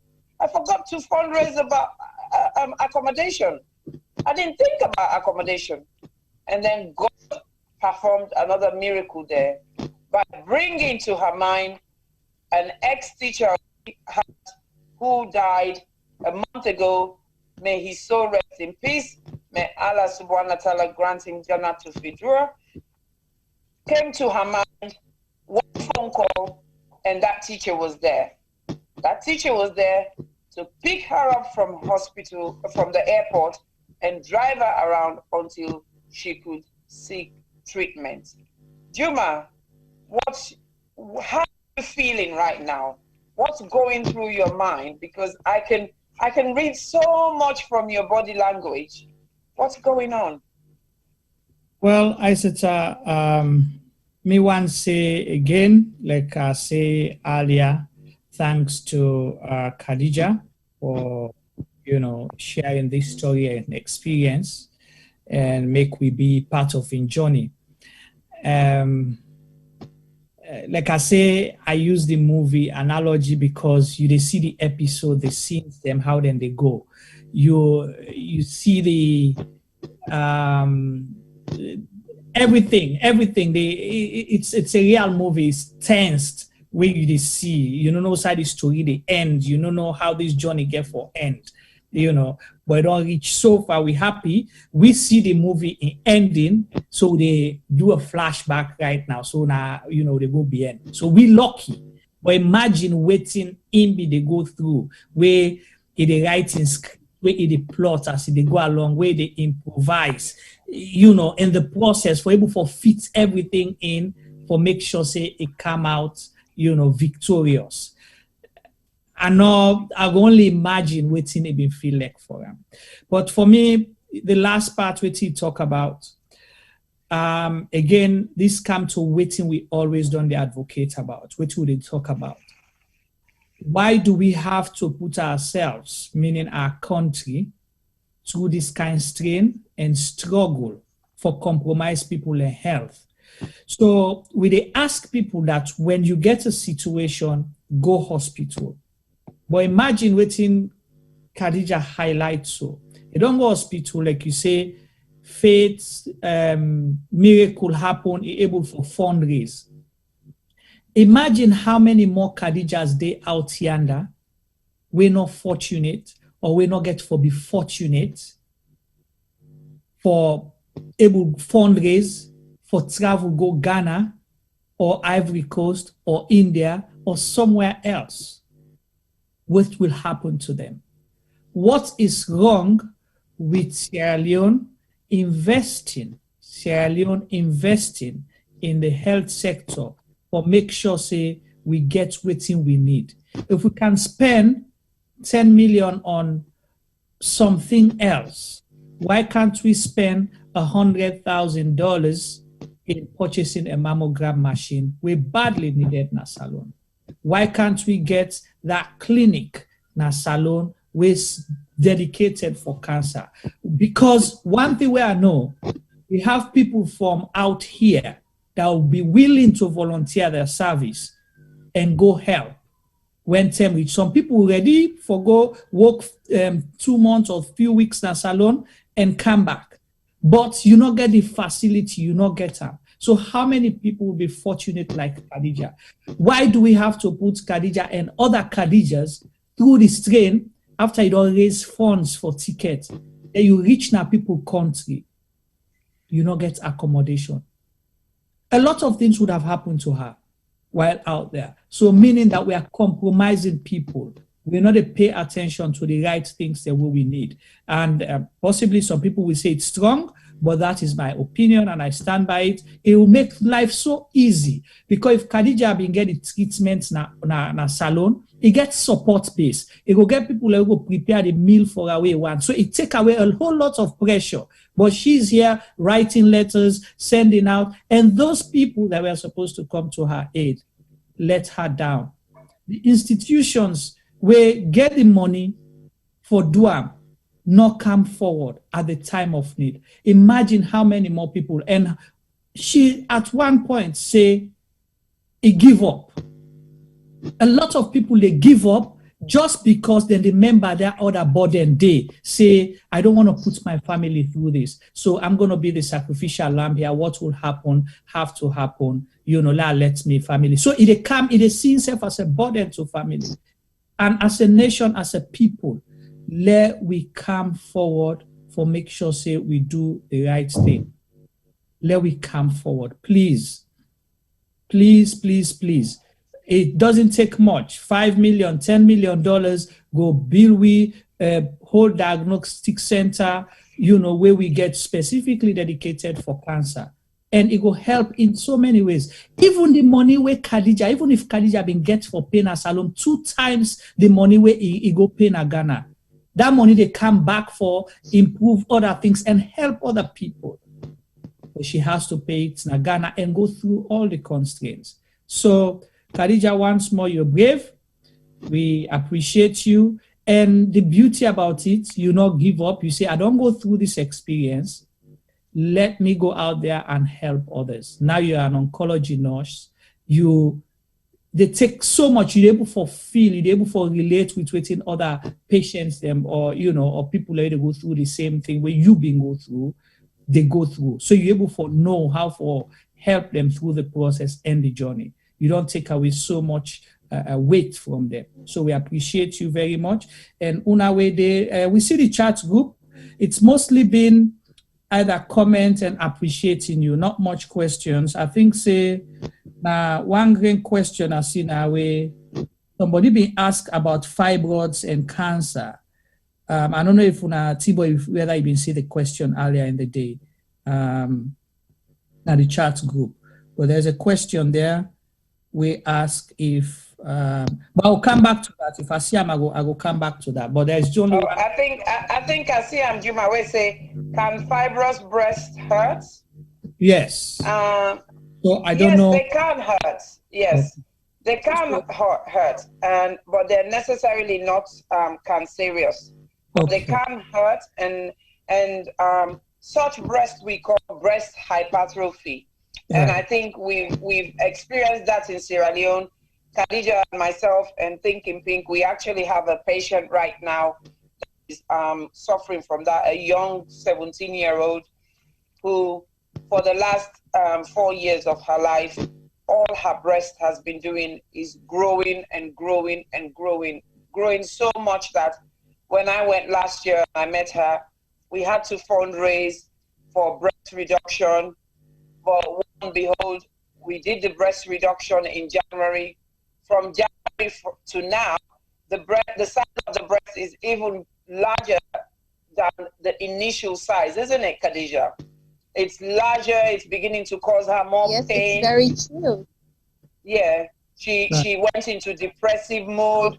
She couldn't go to school. So yes, there is such, and it's called breast hypertrophy, and it's in young girls because they're going through puberty. Everything is growing.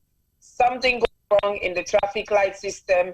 The messaging system of the breast tissue that says grow, stop, don't grow. Something goes wrong and it just would not stop growing. So as it is at the moment, she's in Connaught Hospital waiting for a second surgery. Okay. And through the funds that I raise, through the people who donate to me, I've been able to pay for her surgery, which is just under 5 million leons for her to get a mastectomy this time, because to remove the breast, because we've realized there's no point reducing the breast because it's growing again and again and again, and it won't stop growing. So that's what we're doing. So Khadija, back to you. Let's fast forward. You've had your treatment in Ghana. Except if you want to touch on any significant aspects of what happened in Ghana. But if you don't want to, or there is none, then if we fast forward, we come back to Sierra Leone, did you then manage to do, during all this, I wanted to find out, did this put you back in your education, or were you still able to do things in parallel? Well, not exactly. I actually completed my exam before traveling. Yes, like I said, I was in finals, taking my finals. And I did my, so I've got Ghana. I got a call from my friend saying that, girl, we passed, we made it. Graduation is next month. Are you coming? And then I was just receiving my chemotherapy. And I'm like, I will not be able to make it for my graduation, you know. But I'm just thankful and happy that I was able to pass and call myself a nurse, you know. And interestingly, while in Ghana receiving my treatment, I come across many Sierra Leoneans who've also managed to able to get a flight ticket and treatment fundings and come down to Ghana for treatment. But these women, I recognize some of them. They've come through Thinking Pink. We have, counseled them, advised them, helped navigate for treatment options, We even try and communicate with Korle Bu Hospital. That's where I received my treatment. The treatment is pretty much like what I read in my textbooks: chemotherapy, surgery, radiotherapy.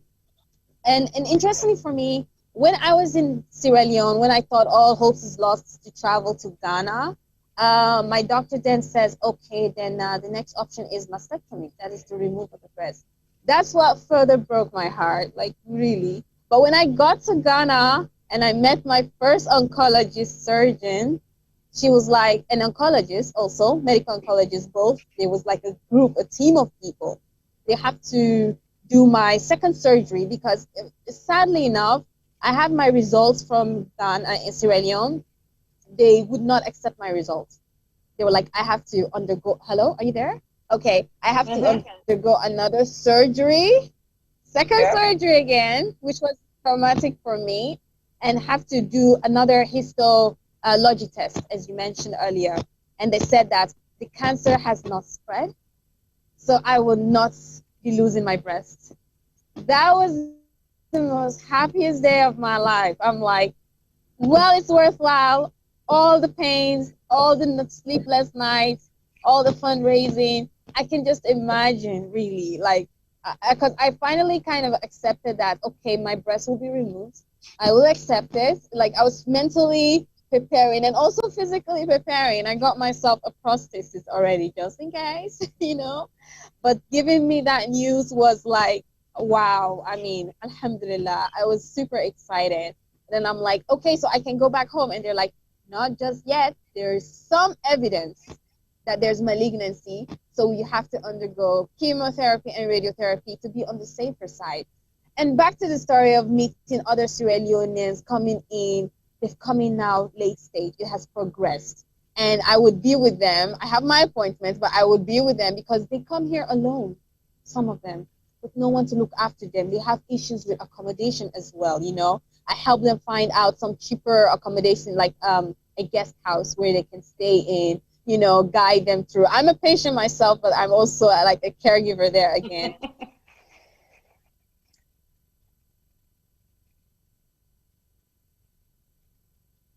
So Khadija, just I think with the internet service.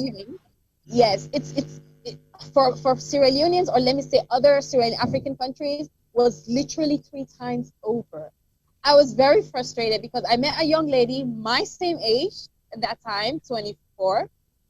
She also had breast cancer, and she was like, oh, I have to pay my bills, you know, and she was showing me the receipt, and I'm like, what is this for? And she's like, the same thing like you're taking, chemotherapy. And I'm like, I show her my receipt. She was so frustrated. She was so brave enough to walk up to the account.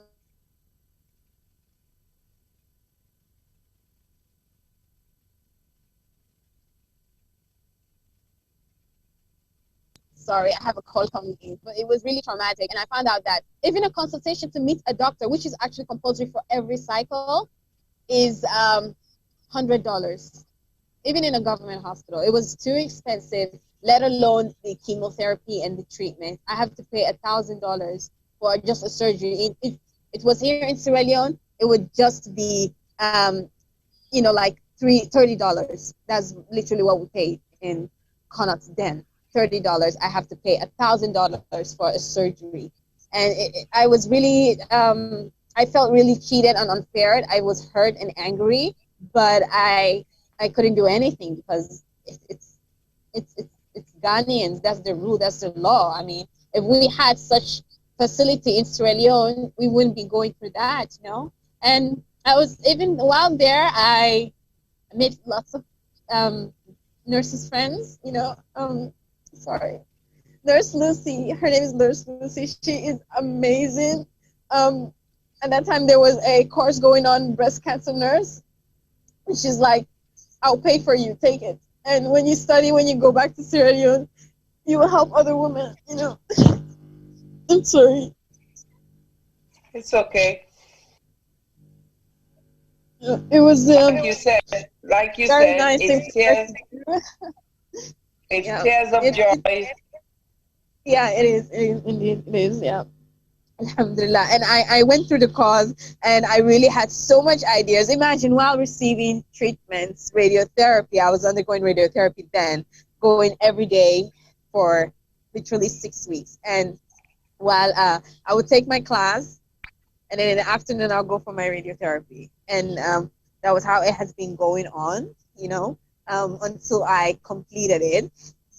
By the way, a short wait after my surgery, the man I was staying with had to travel on his work appointment. So that would leave me homeless again.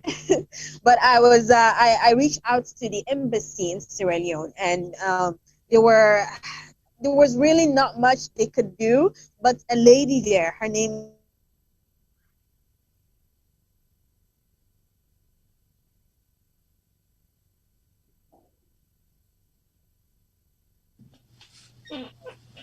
he opened a, Yes, she opened her doors to me. She was like, come stay with me. Because a guest house was very, very expensive. 10 days, I would spend like literally $100 and $200 for just 10 days of staying in a guest house, let alone a hotel. Very expensive. I couldn't really stay anywhere else because I didn't know anyone there, just the hospital staff, you know, and it was very difficult for me, but I thank God that she opened her doors to me, and it has made the rest of the process really easy because she was feeding me, she was accommodating me, she was like a mother to me. She would always come to the room, ask me how I'm feeling and if I have anything I need. And there was a point in time when I was stranded. That was before radiotherapy. She helped fundraise for me, you know, amazingly. She helped fundraise for me, and I was able to complete my radiotherapy. And if most of you do not know who Becky Duarte is, she is our most popular, famous Vicky Raymond's mother. God bless her. They've been so amazing. I don't know if I'm online. Am I online? Yes, you are. Okay, it started raining here, and I don't know, the network can get shaky. And I completed my studies, I completed my treatment, and I returned back home. And wow, returning home was so unreal, you know. I remember the last appointment I had with my oncology. She after a CT scan, she was like, okay, you're good to go back home. And I'm like, okay, so am I for real? Am I done? Am I like done? She's like, yes, you're through with the treatment. You can just have one more consultation with a nutritionist and a psychologist, which I could not afford, by the way, because it was pretty expensive. And when I returned home was one of the best days of my life. My family was there. They was super excited. And my mom did not know until the day I was traveling, actually. I was like on my way to the airport. I had to tell her, I didn't tell her, somebody accidentally spilled it out, and I have to leave her crying, you know. It was really heartbroken. And me returning, her smiling, happy, hugging me, it was almost like a dream, right? You know, I'm back home, I'm okay. And I was really, really excited, including the team, the staff at Thinking Pink Breast Cancer Foundation. They were super excited. They hugged me, they were super excited. And when I came back, I'm like, okay, let's get to work. I have to see a lot of cancer patients, and I'm not gonna turn my back on them, you know? And since then, I've been doing that. And also, I've been actively, you know, like playing so many roles, right? Because there was so much specialties lacking. There was not a nutritionist available for my patients. There was not an actual psychologist available. There was literally a lot of things hacking. Even at that time, there was no oncologist available. So I have to play a lot of roles. I have to be their teachers. I have to be their guidance. I have to be their navigator. I have to be their advocators. I have to be their nutritionist. I have to be their coach. You know, it wasn't overwhelming to me because I've been through their shoes, and I kind of like know what's really going on in a lot of minds, because the moment it's pronounced you have cancer, it's like the whole world just goes silent, and you just feel like, you know, hiding in your hole, you know, in your cave, not wanting to see anything, just be alone with your thoughts. And that is the dangerous part, you know, when you decide to just stay away. That is one of the most dangerous part, because that's when you kind of like feed into your sorrows, your depressions, your fears, you know. And I was so grateful that there were people around me who would give their hand and pull me out of that darkness, you know, pull me out of that and say, we can do this, we can fight for you. Fighting, we're gonna fight with you, we're with you all through the way. Yes, so even when I was still in Ghana, when I became stranded, Thinking Pink did not stop fundraising for me. They continued fundraising for me, fundraising for so many other women who walked into the door, because during Ebola time, there's been a record of a lot of breast cancer deaths. Yes, a lot of breast cancer deaths. Even those who managed to secure funding to travel to Ghana. I met 2 Sierra Leoneans whom the doctors have to just tell them, go back home and be with your family until your last days. And when they returned, not over a week, they passed away. I was in touch with their families even while I was in Ghana with them, helping them communicate, because I picked up a couple of their language, you know, tree language. And I was helping them with communications and navigating in Connaught, because Korle Bu is a super big hospital. You have to move from one end to the other, which would take literally 10 to 15 minutes. And while I was a patient there, I was helping them move around because I know how it felt. I was young, I was strong, I was active. A lot of people, when I tell them I'm here for cancer treatment, they'll be like, are you sure? You know, they're not sure. But like, I tried to, with Allah subhanahu wa ta'ala's blessing, I kept up a positive attitude and a mindset, you know, because I'm going to make it. I'm here in Korle Bu already, where there is treatment available, and the doctor telling me that I have high chances of my treatment being successful. I was super motivated, and then here I am receiving treatment and seeing other Sierra Leoneans coming in, even Liberians and Ghanaians and Togolese, and I see them come through, and they face similar, I have to be honest, they face similar discrimination. They face it. They face a lot of discrimination in terms of pricing, in terms of treatment. They faced it. However, there's some good ones who, some good nurses and doctors who would always be on our side, and who, I mean, being to Korle Bu has been an eye-opening. I've seen how firsthand cancer treatment is being handled. A cancer patient is being handled, and I try to pick up all as much knowledge and as much skills as possible. I was, like I said, I was receiving treatment and also going in for their extra classes to, you know, gain, increase my knowledge. Though then I was just a newly graduate, and because I want to, I don't know, I knew that when I get back, there wouldn't be a specialist anytime soon. So I just felt that upon me to know much and share, you know. So thank you so much, Khadija. Oh my God. You know, in England we say, when we say somebody is full of beans, we mean you're full of energy, positive energy. Oh yeah. And that's what that's what they call me. That's what you are. You're full of beans. And like I said when we started, for those who are just joining us, you have been an inspiration for me.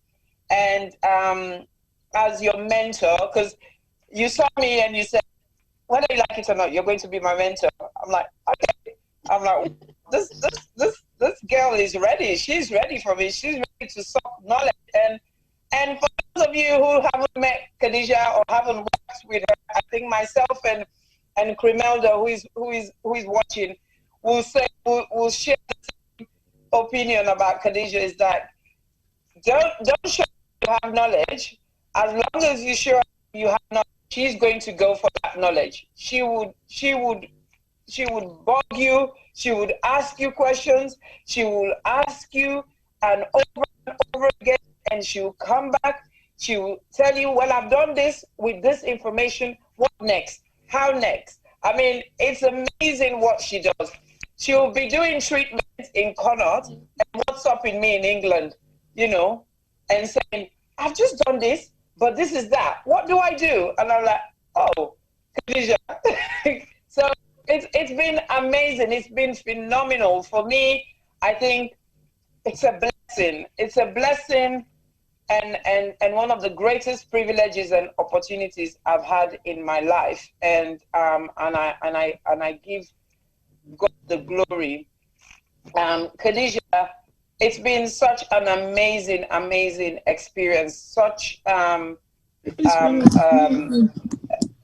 privilege for you to come on this platform to help us show people what it feels like, what it can be like, but at the end of the day, there can be hope as well, because that is the message we're trying to put forward.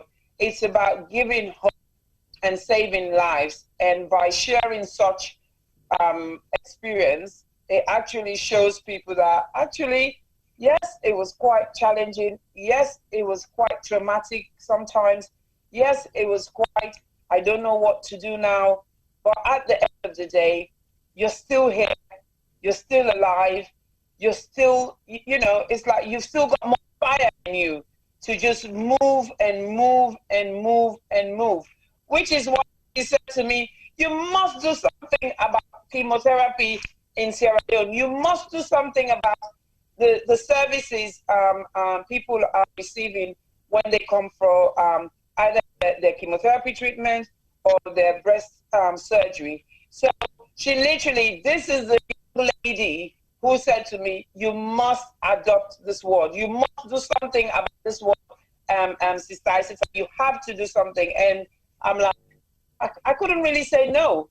I could not say no to Khadija. And of course, it's only after I applied to adopt Ward 2, then I realized, oh my God, what a big task I've got myself into. But by God's grace, we would meet that task because we've got ideas. We've got so much ideas, which we will talk about next week, because next week is about the services, the cancer services in Sierra Leone. So we will talk about that. Today was for Khadija to share her experience to you as a survivor. Next week, you'll see Khadija again as an oncology nurse.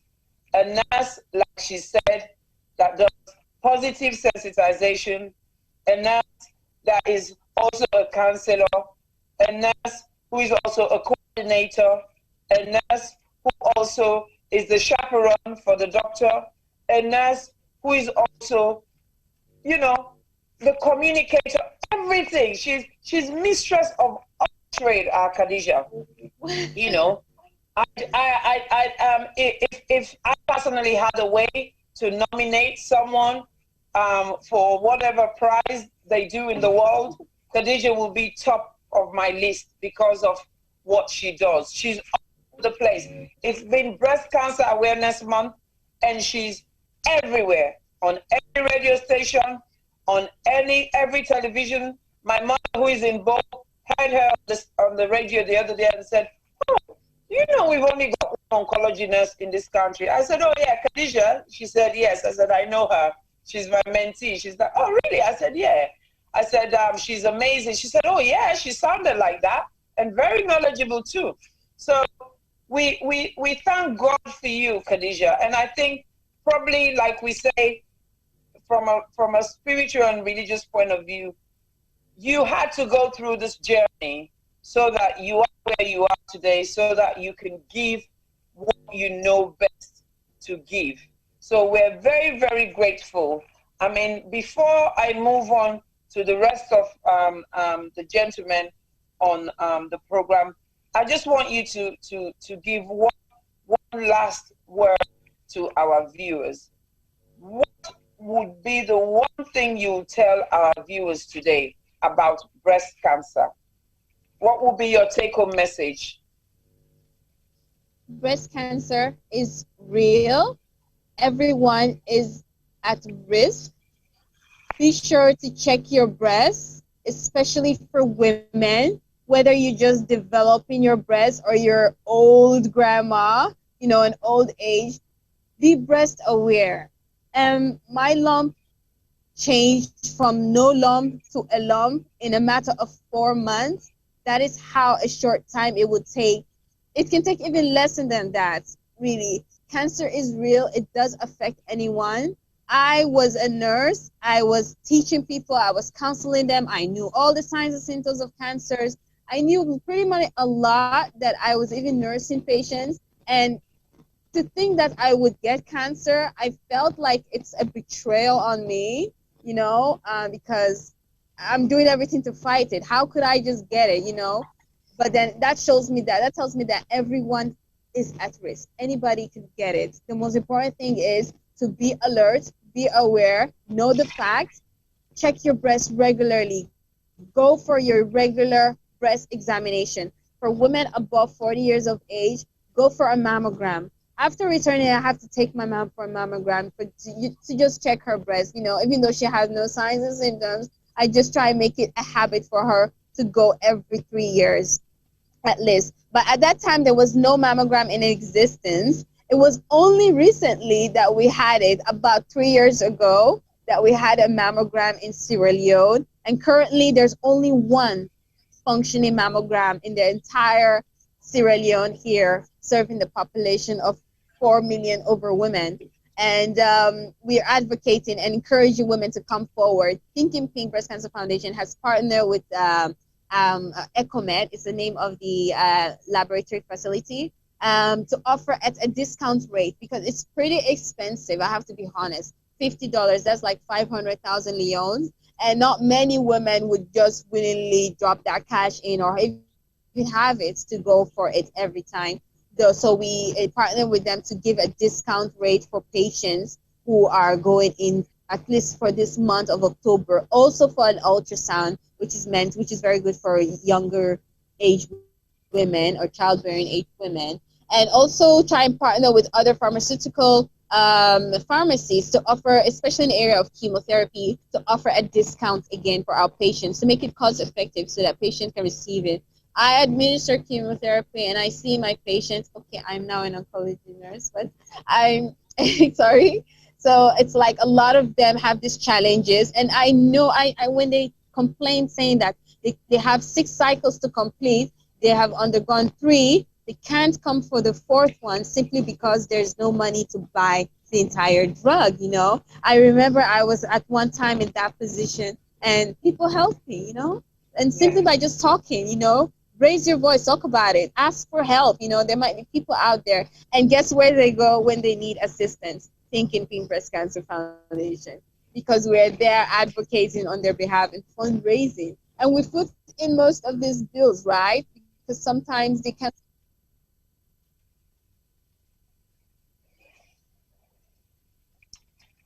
not afford all of it. So we put in we help, and even sometimes there was a time where some drugs will not be, and a patient is there with the money but cannot get the drugs, you know, and they're like, Khadija, does that mean my cancer will come back? Does that mean my cancer will spread more? You know, I really cannot bring myself to answer that question to them, you know. It's really heartbreaking for me, and we'll try and move all out to see how best to secure them, especially at this time of Corona, you know, when a lot of women would stop to take chemotherapy simply because they fear to come for their treatment. And so I go onto the radio station, go onto the TV, talk to them, advocate intensively, secure their contacts and call them. And even some of them, I go visit them in their home and try and convince them to come to the hospital, that it is safe, you know, because a lot of facilities were closing at that time. But myself and a couple of doctors, Dr. Small, namely, and Dr. Cummins Dawn, whom are in charge of, you know, prescribing to cancer patients, we opened our clinic when all other clinics were shut down. Yes, cancer clinic we host every Friday at Connaught Hospital. And so, Khadija, let me just hold you there, because that's what we're going to talk about next week. So don't let the cat out of the bag yet. So, but I just want to say once more, on behalf of the Health Show and Sierra Gem Media, I want to say thank you so much for sharing your experience with us. I mean, like Juma said, a lot of the comments on the chats today has been just complimentary. It's been about thanking you and being grateful for the fact that you're able to share your story with us. And I'm hopeful that people will learn from it, because whenever I do such programs, when I get survivors to come and share their story, people relate more. Like Juma said earlier, it's not just us reading from the textbook or saying this might happen to you, this might happen. It's actually showing, giving them an example of reality and making sure people understand what is going on and what we're doing. So thank you so much. Please stay for the rest of the program if you can. If not, I'll catch up with you later. I have to go to work. My cancer patients are waiting for me. I know. Well, good luck. Have a good night. Don't work too much. Please show some love. Give all of them a big hug for me. Give my darling daughter. Give my daughter a hug. Okay. I will. Yeah, and we're hopeful that her surgery will be next week now, I guess. Inshallah, I don't know if it's going to happen tomorrow.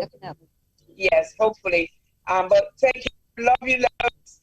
And I'll Love catch up you with too. you later. Yeah. And nice Okay. meeting you, gentlemen.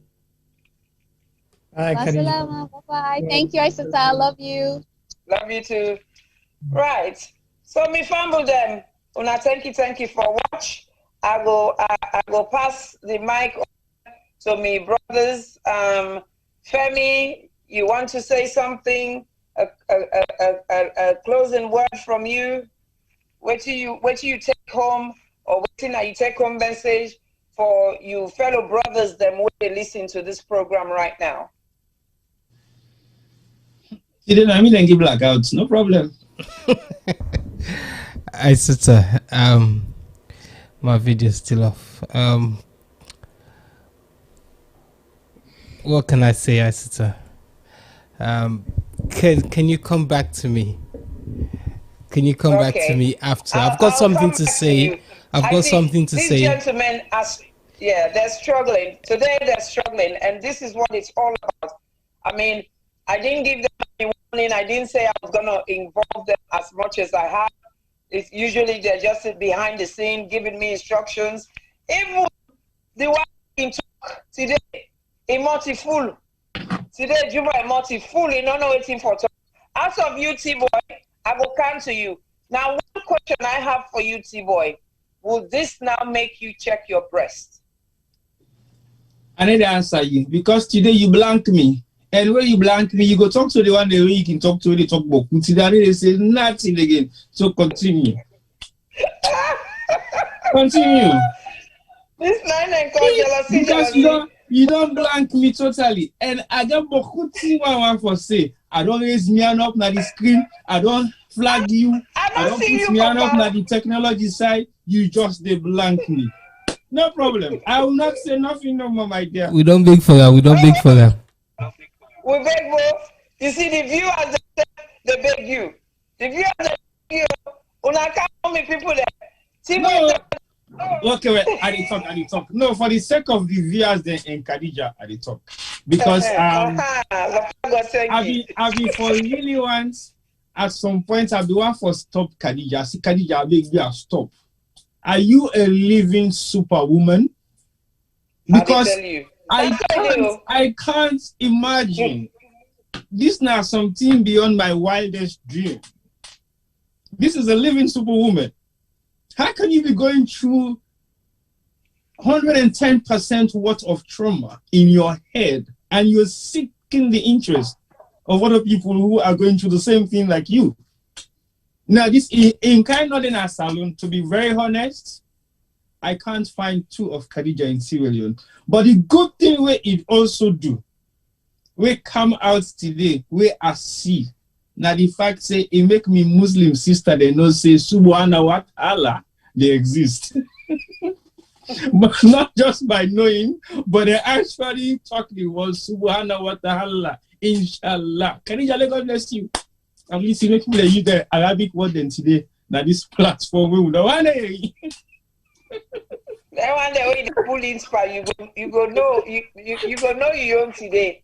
You go know Khadija, see boy. I mean, you only saw a taste of her with Connaught last year, not so. But yeah. You see, if you're there at 100 miles per second, I did tell you. Now, when we go to Connaught, I just spend maybe about half an hour with him. And as he said, Tiba, okay, they was Khadija, let it take you round. Where I have like I say me I go. He said, I no, I'm not going to this. Because one room to the next. Sometimes they block me. I say no, me I go inside by phone. They say no, you can't come here because you're not a practitioner. I say I don't say you say me na in parts now. Now me into the work. But that's how passionate she was. And to be very honest, you mentioned if you get any side for recommend and for any kind of award, she doesn't deserve an award. Because if you say the award now, you're the logam of the justice of what she's actually doing. Because I've never seen, okay, I will not say a dying person, but I've never seen somebody who has gone through hell and still in hell and still trying to pull people out of that hell that she was in. This is more than exceptional for a young person of her age. Because until negotiation, okay, you don't tire with life, you don't live life, you don't do whatever you need to do, you're not getting nothing for lose anymore. But for make you become a patient, you become a consultant, you become a doctor, you become a surveyor, you be somebody where they go look for accommodation for people, them, you dey negotiate them price, you dey come on. And you still they undergo equally the same amount of treatment of these people. I want you to show me into, please, because I can't say much. I know. Trust me. I know. I really Over to you, Femi. Over to you. You done ready, Femi?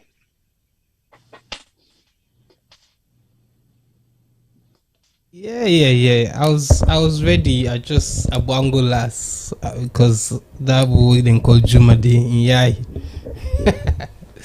So anyway, no. I think Khadija's story was emotional, as I said before. But the one, or the not the one message I want left, but one of the things I want to talk about now, Sierra Leone. I think the Juma highlights some earlier on. I remember maybe about 10 years ago, one of the British newspaper then print an article we see Salone at the worst place in the world for be born, and they were talking about infant mortality. Soon after that day, I'm not gonna say I disagree, but I kind of agree on that. But then something else meets me where I realize say Sierra Leone is the worst place to be sick. Really and truly, in a short space of time in Sierra Leone, Connaught Hospital in particular, which Khadija mentioned earlier, I read like loads of stories of people that really go inside with minimal injuries and now they come back out. It's such a sad state of affairs. This is our country we're talking about. Some people like you say we overcritical, but trust me, when you're sick, you're in emergency in a salon, you go and go for treatment. Please not for tone. The hospital that we supposed for they cure you they free for good. As Khadija say, Fred went into Connaught and not make him out, so she was scared to go there. You can't blame the woman. I wonder how most people in her salon get the same idea than they. I think say Juma mentioned, I don't forget us machinery. Juma mentioned say we not been getting a salon and we only get one. I don't know how much it would cost. I say you get the idea of us machinery. It's mammogram. A mammogram. How much would it cost roughly? Yeah, it will cost about maybe a second hand. Actually, let's say new one. Let's say new one. Yeah. Well, even a new one, you're looking at under $100,000. Okay, so and but if you just imagine the amount of people that we go serve. Thank you. So like Khadija said, we get about roughly 4 million female in Sierra Leone. I mean, that is easy peasy to go through. That age there with mammography. We go make sure say early detection will probably solve so many different situations and problems. And you're so right. And the point I for me, let's say $100,000. Yeah. Mm-hmm. Let's really be honest. Yeah. Most of we don't go free tongue, don't go salon. We tap na salon or we come out salon recently. We know some of the people them the lifestyle when they live. I go fix me motorcar na tongue inside the garage. I go na Wilkinson Road na what's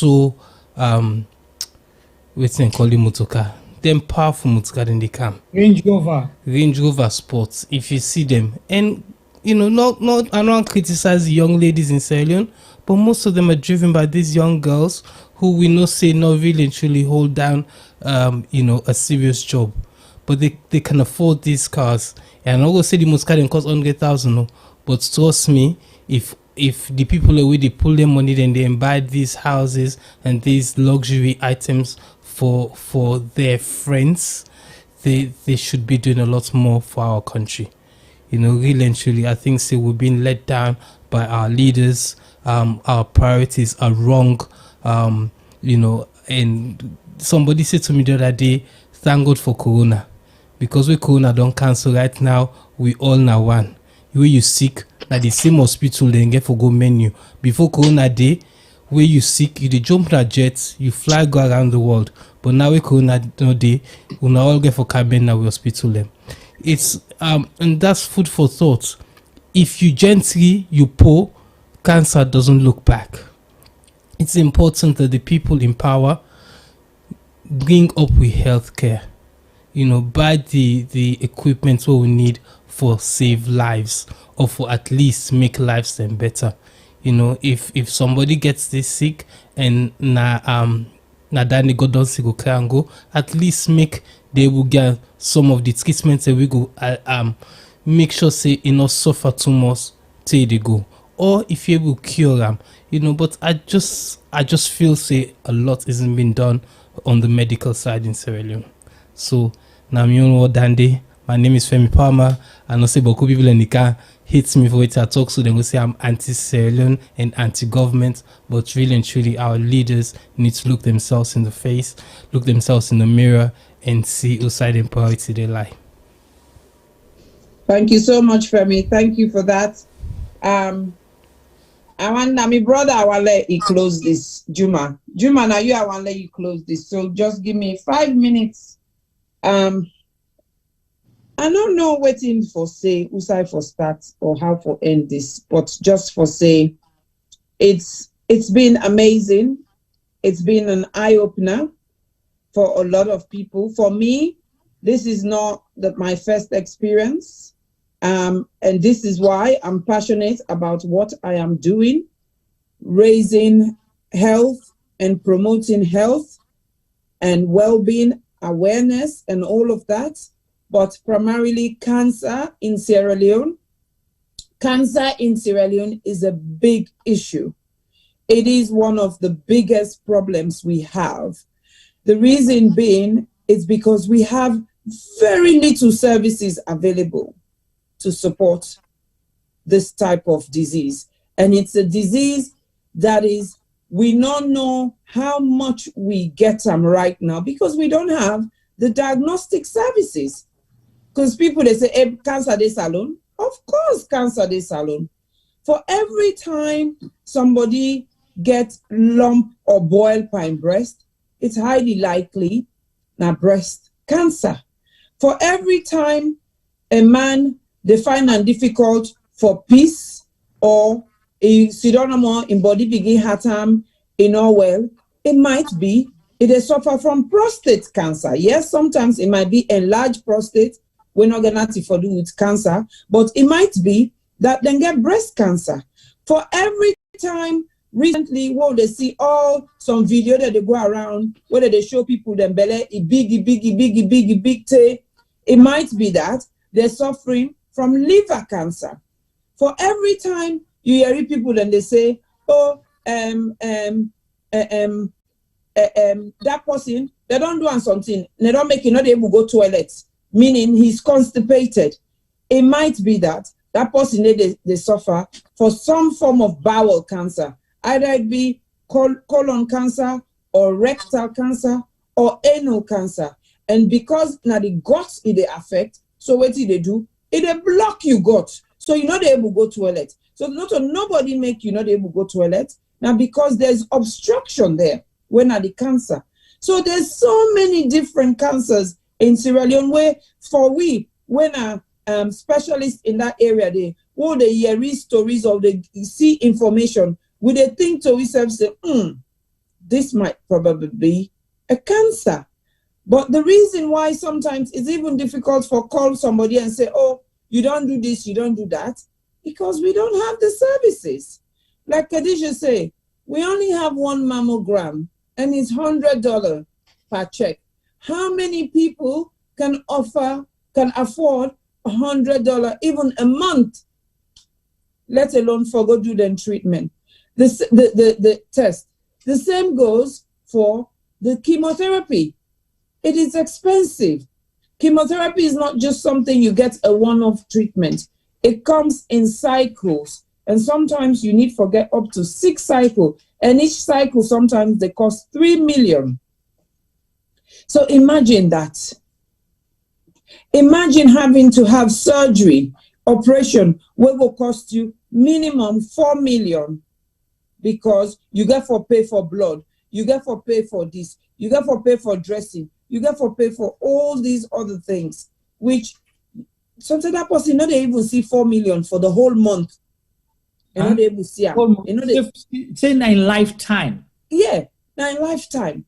So it's very important for us to change the narratives. Let we look at what we go do, how we go do them as citizens of Sierra Leone. We not just get for be there. We know say we all within at the diaspora. We all must know somebody we still live in Sierra Leone. So the chances for say that person they go suffer from any form of cancer, it is possible. Yes, this is October. Yes, our focus is on breast cancer, but we're talking generally about cancer in Sierra Leone as well. And next month, we'll be talking about prostate cancer because it's Prostate Cancer Awareness Month. So please, all I can say to my brothers and sisters, it is very important, us as well in the diaspora, make sure you have an understanding of what breast cancer is. Make sure you know what to look for, as in the signs and symptoms. Master your breast self-examination. Some of the luxuries we have here that they don't have in Sierra Leone is access to internet. Yes, they do have it in Sierra Leone, but it's costly. So it's really cheap. Go on different media platforms or websites. Learn to breast self-examine yourself. When you notice any of the signs and symptoms we've talked about on this platform that you can Google and find, take it as a red flag. It doesn't necessarily mean it's cancer, and go seek further advice. Talk to somebody. It doesn't mean they are going to laugh at you. And if they do, tough, it's their problem. Share your story, share your worries, share your concern. Khadija said something which I always say to people, and I thank God for those people who trust me enough to ask me to accompany them to hospital appointments. Khadija said something. Thinking Pink did warn her, don't go on your own. And she didn't listen, and she went on her own. She was given the letter, and she was told, do not open this envelope. But she did. And it was not what she wanted to see. Now imagine if she was somewhere where she lost her grounding, she lost her balance, she probably would have killed herself from the shock. Maybe ran into the road or by the road, like, oh no, Okada, then they pass now that road, they go bang for nothing. So it's very important to pick on some of these things our young Khadija has talked about today, and let us learn from it. It is very important. Breast cancer is not selective. It is non-selective. It means it can be me today and it can be you tomorrow. So let us look out for one another. Let us look after each other. So I'll leave it to Jumaba to close the program. We've gone way over our usual time, but as usual, it's very important. Health is something we can't just stop talking about. And when you start talking about it, you have to bring it to a close. So we're sorry if we've taken so long today, but I think it was very important that we have the conversation we've had. So thank you, viewers, for listening. I will pass it on now to Mr. Jumaba, make a roundup for we, and give we your one take-home message, and we all go manage for go to bed and have a good night's sleep. Thank you. Over to you, Juma.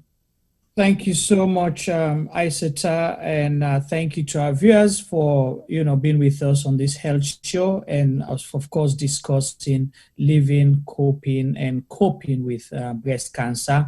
And we count ourselves lucky and privileged for get Khadija Kone, we survivor, as well as oncology, possibly the only oncology nurse in Sierra Leone, where they practice right now, where it come share in story with we in journey from how it began experience stuff till it travel go Ghana and go get treatment.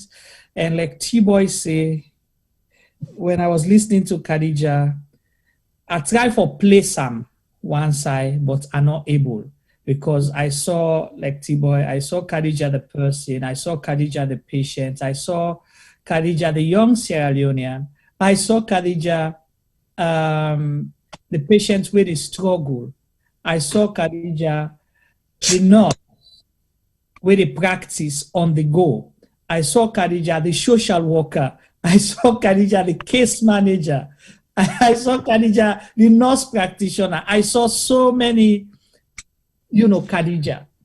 I saw Khadija the advocate, I saw Khadija the politician, the diplomat, the ambassador, everything. What can you say? But we always say, like she keeps saying, Alhamdulillah. So in every situation, you give all praises to God, because in the put in a situation, we still believe, we will believe, either Muslims or Christians, or believe in God, say, God not load my you where you not able for taught. In every situation, God they give you that power, that strength, for able for endure, able for persevere. And it teach me one lesson today, that humanity they in we all, in any situation, even in your struggle, you're still a human being. We get a heart for help others. So if Khadija can do that, if other people we come now in aid can do that, why we all know for come together and help? I want to say, if you were moved by Khadija's story, by her experience and in journey, there are two things you can do. One, you get for first care for yourself, and make sure, say, you go, do you test them, be aware, like how Aissatou Ceesay Jallow don state, and do the things, and so you go able for either prevent or able for intervene at an early stage where you're not going to be worse. That's one thing you owe yourself and for talk to other people. The second thing where you owe Khadija as an individual, as a community, as an organization, and as a government. Now for make sure, say, we push for we get a diagnostic center necessarily, at least one. At least, if we're not able to get all the 4 regions, but let's have a diagnostic center in Sierra Leone where go create less burden for people. The organizations, them, the problem when we get in Sierra Leone, it's not about the individual non-profit organizations. They can do so much. Now they can create more challenges for them. Because when they create this awareness, they all go, but then non-profit organizations here not get the capacity financially and the equipment the way they need for able to meet the needs of people the way go. And the other problem with that will create, people will say, well, I don't do all the way to Naselado, I don't can out there and I'm not able for help me. So we are in a bind again. And it is not the responsibility of non-profit organizations for do the work we government supposed to do. Their role is complementary, meaning that outside government not able, then can then, they help. Not to then get for be the responsibility. Government at least need for able to get a mammogram. Do not tell me the government of Sierra Leone not able for purchase 10 mammogram machines for Sierra Leone. Do not tell me that. And don't tell me we should not talk about politics or politicize this thing. I'm not saying a political party, I say government of Sierra Leone. It could be any government.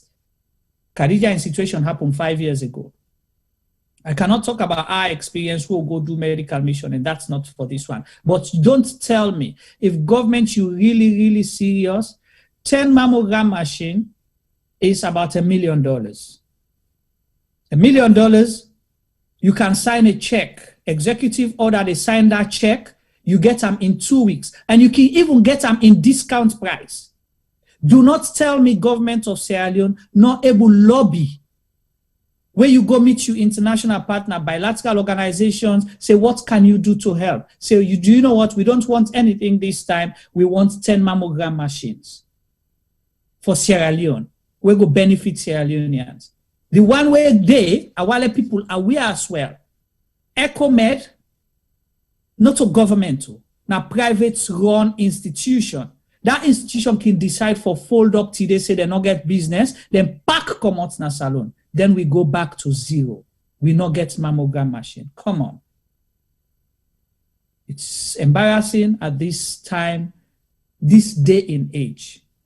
For we even they discuss them kind of here. But if you really move by Khadija and story, we for able for help. People are running to Ghana because Ghana, they made it a point of duty for build 6 international standard hospitals where each hospital, they carry the 16 disciplines for able for diagnose and what you call and treat and prevent or manage diseases.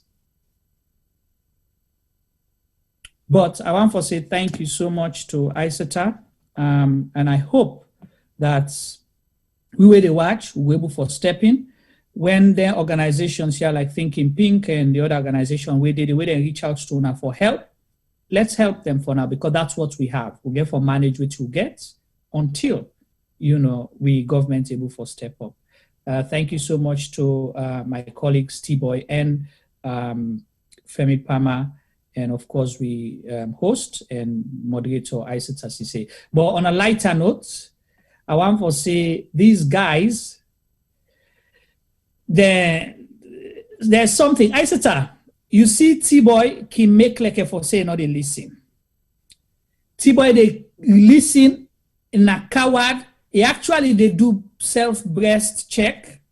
1, 2, it don't begin go on lifestyle change. If you zoom through, Femi, can you zoom through now T-Boy in desk?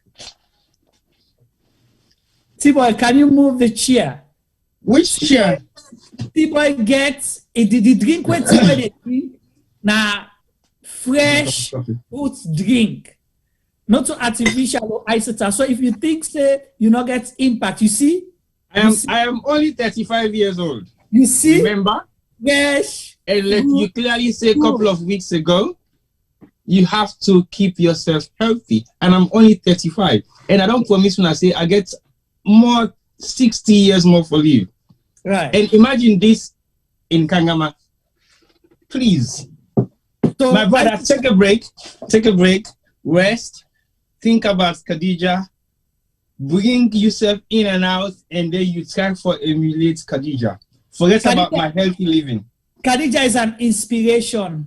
More than an inspiration. What you make Ade say she's more than an inspiration, I am now thinking of how we go begin make parallel Khadijas. Exactly. Because Khadija wasn't made. Right.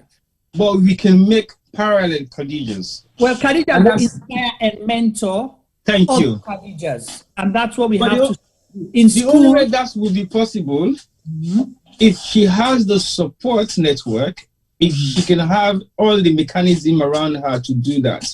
What she's going through right now is having support from different professionals who are willing to give her that for free. Right. And she's ready to take in everything that is coming to her. Right. And she's not waiting. She's going for it.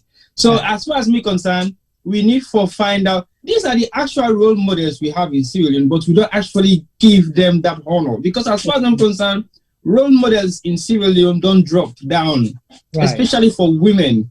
We see them like a only thing we get for do with the limelight, but it is not all about that. Right. And again, the sad thing, we only they value people or recognize them when they go through their own struggle. Khadija get all the talent and everything. So I said, wait till me one for say, I will twist the ball. You twist them on Khadija and I'll let it be your mentor. Not only for being mentor. And the reason why I say that, because possibly you then are a side where you're privileged to get all the resources for able to expand your knowledge. But Khadija, just the halfway it learned from Una, you see how it all become. So Awala, you may come a crusade wherein every year, this is every year, you and few other nurses will go learn from Khadija. And in the process, you guys should fundraise at least every year, each person, the equivalent of $10,000. The equivalent of $10,000. So if you're going to get 10 nurses to go, each nurse, I'm not saying you for take them from your pocket, but you for able for fundraise, you have 11 months to fundraise. Okay, equivalent of $10,000. So when una 10 go, every year una able for buy one mammogram machine and donate them in Khadija in name. How about that? Let's open that challenge. I think that's a good idea. Yeah. But right now, Khadija don't give me one big work first. La done the first. When are the word 2? So no. Aisata, with all due respect, word 2 supposed for go on.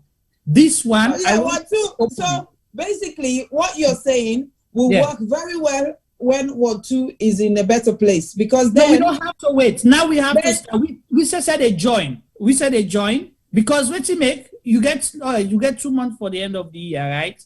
Yeah. So by January you for begin fundraise. By this year next 2021, you for able for mobilize 10 nurses. Those 10 nurses sabi about 50 people each or 100 people each. We're for able for every month if they bigger self. You understand?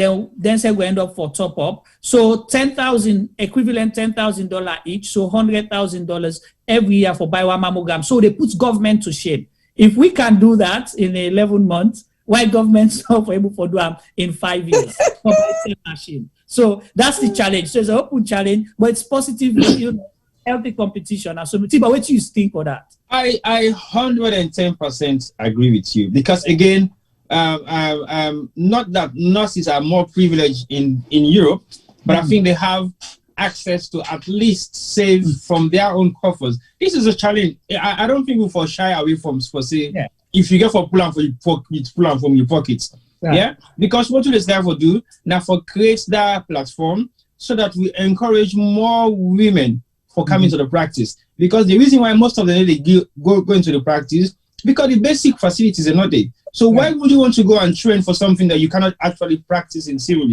So now making they go for the easy accessible job training then. So I agree with you. Take away the weight from Khadija as one person. Thank you. Because we can't just put all that burden there on her. Not to say the other one they way salon not capable or they need to try, they need to do what thing itself they do. But if there is job facility, there's an opportunity to create jobs in that particular area. I think Aisata, this now like you forte and something where you they sleep and wake with. I feel say I'm not saying the word 3 projects there. That is a whole what the word 2 project. That is a whole project. Whether we sleep and grab, we not think about it is our project. Right. But with Juma in suggestion, I clearly support him. If now $10,000 each nurse equivalent $10,000. Equivalent to $10,000. I feel say it is possible to have one machine a year. Now, not to just inside UK we get for specifically look for those 10 nurses. It can be all over the world.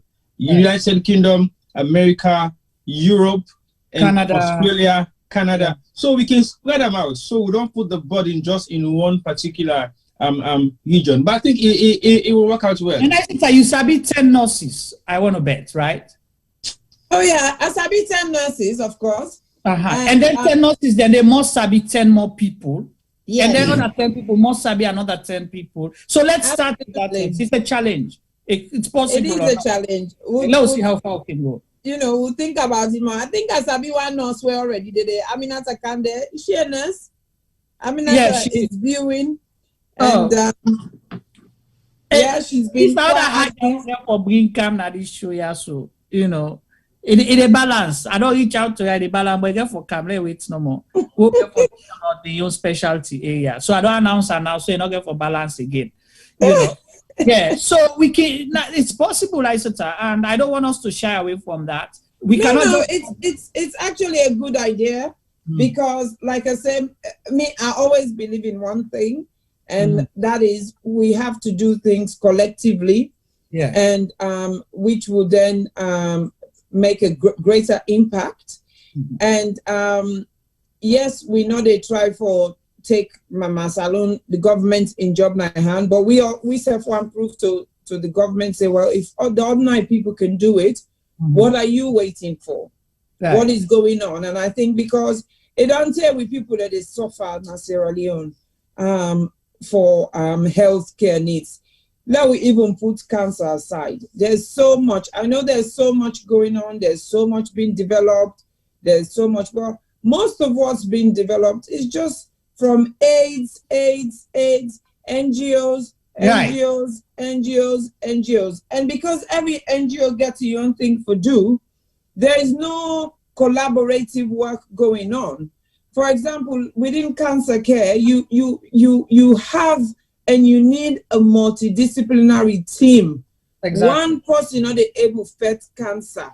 You need a team of professionals. You need your pathologist. You need your hematologist. You need your oncologist. You need your clinical oncologist. You need your plastic surgeon. You need your surgeon. You need your physiotherapist. You know, and you name it. You need the palliative care team, and so on and so forth. So all those things we need.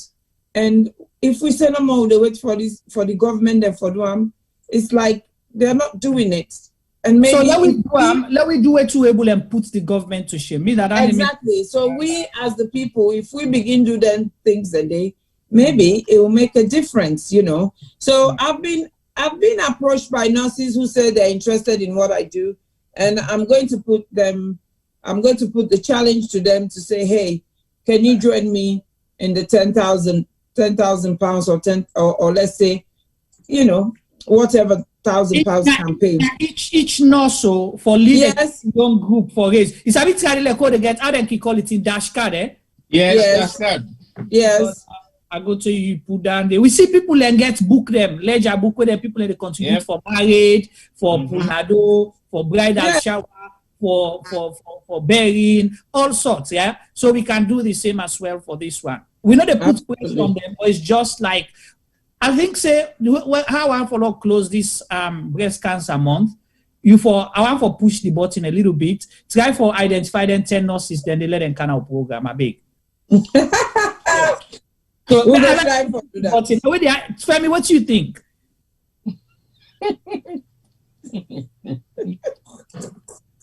Juma. No, hear you. Hello, can you hear me now? Yes. Yes, okay. Juma, you na I don't know if that which or you na genius. Between the two, because it's such a great strategy, you know, collectively anything is possible. Yeah. We need for work on anything and it together because we need for work on anything also together because on our own we can't do it. You know, one man go struggle for pull 1 million. Correct. But if you get 100,000 people then pull small money, you get that 1 million. They quick. You understand? So anything is possible. We just have to believe and try. I like the challenge, and I go join. I'm not go join your own team because you know expert on this. I go join one of the weaker nurses there in team. And for help there. Me say go join one team. Yes, I will join one team. Hey, so when I start the competition now from we were in the team, so everybody will join one team. Yeah, me so go join one team. So we can form your team. No. You join one of the nurses. The nurses then are there for lead the thing because I know, but I can put together my nursing team, right? Now I say if I want for nominate somebody in a my own section, then I like a campaign with her. Yes. Right? Yeah. That's good. So at least we pull the pressure off Aisata. Juma, I know for saying yourself there, America, I know, but who knows girl them, and I for just make the phone call, the lady in charge. You get nurse man them as well, you get nurse man them as well, not to nurse girl anymore. Of course, I know. Me already, I don't select Aminata Kande. I didn't Aminata Kande. Aminata, you got this show. Haja, I didn't team. Yeah, we for raise equivalent $10,000 by next year, inshallah. So me and I team, I don't nominate you. So if everybody nominate, yeah, me I get for think. I get nothing Boku, but right now they all they hide. As I go call them, so they all they hide the number there. Is it possible for them at 3 or 4 team? No, I want to bully, so no, you can't at 3 or 4 team. I want to ask you 4 team for. But what if I get 3 or 4? See, what's the problem? If the man get 3 or 4 nurses, the way one coordinates, let them all in a different group. Yeah, problem. No, what's it? $40,000 than they so. The man named Juma. Juma, explain what he say because I don't understand. Okay.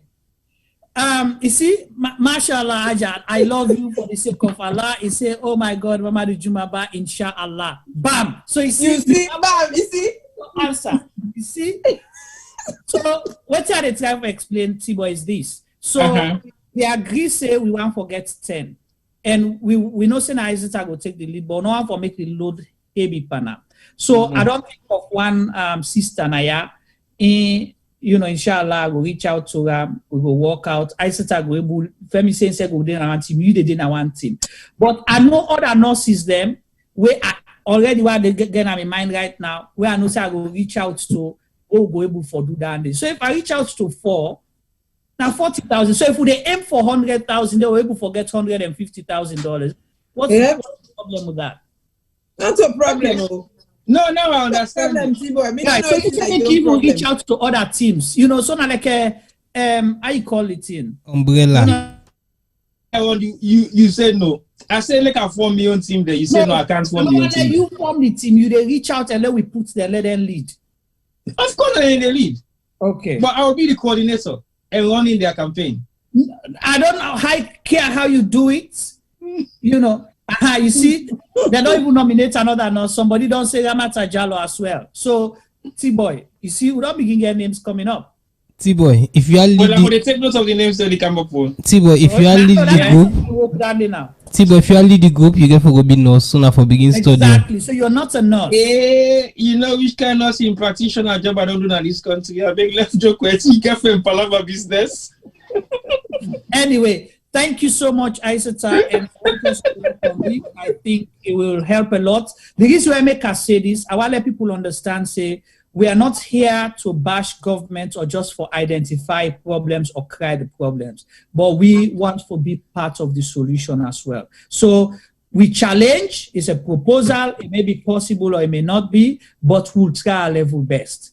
You know, we don't want to let ourselves down, but I think it is possible, you know, which we all support. You know, so next week we will float them as well. So why do we have to not support people like Khadija Kone in Johnny? Why not? So on that note, yeah. You don't give Aisata a headache. I like that. She has gone quiet for like 5 minutes. In the think. Yes. You don't make enough. I don't know whether I think it think or how it rationalize this right now, but you don't get a serious headache. But I will left them. I actually they do a research quickly on how much a mammogram costs. Yeah, mammogram machine. Right. You see? So Nalanda they do a research on that. And if one buy bulk as well, you know, sometimes Juma, you know buy 180, you want to go buy bulk. T-boy, you sabi me say Usade nothing not impossible. Of course I know. That's it. So let's get it going. The campaign is possible. So Aisata agree with Juma.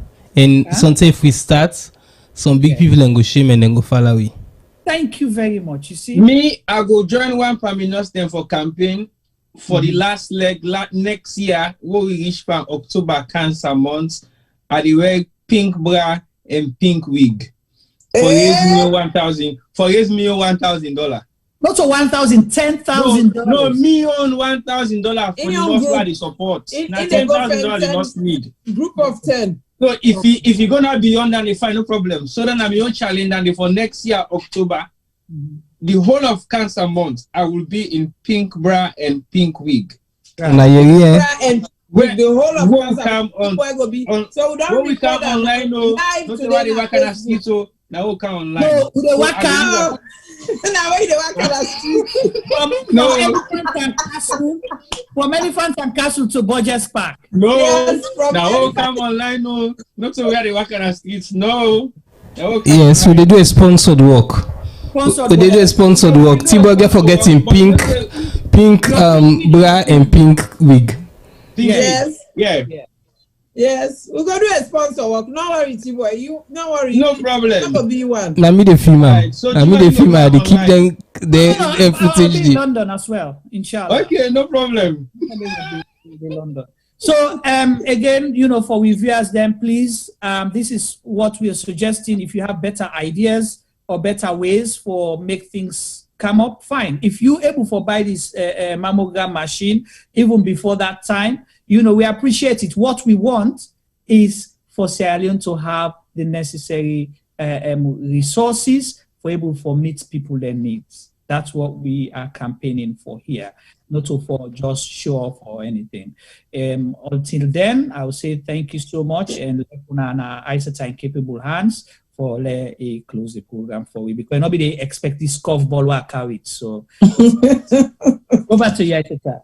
Anyway, thank you so much, gentlemen, and once more we thank Khadija Kone for in bravery, for sharing experience with me, and we thank all the viewers them for all of our contributions and the fact that una just they tune in.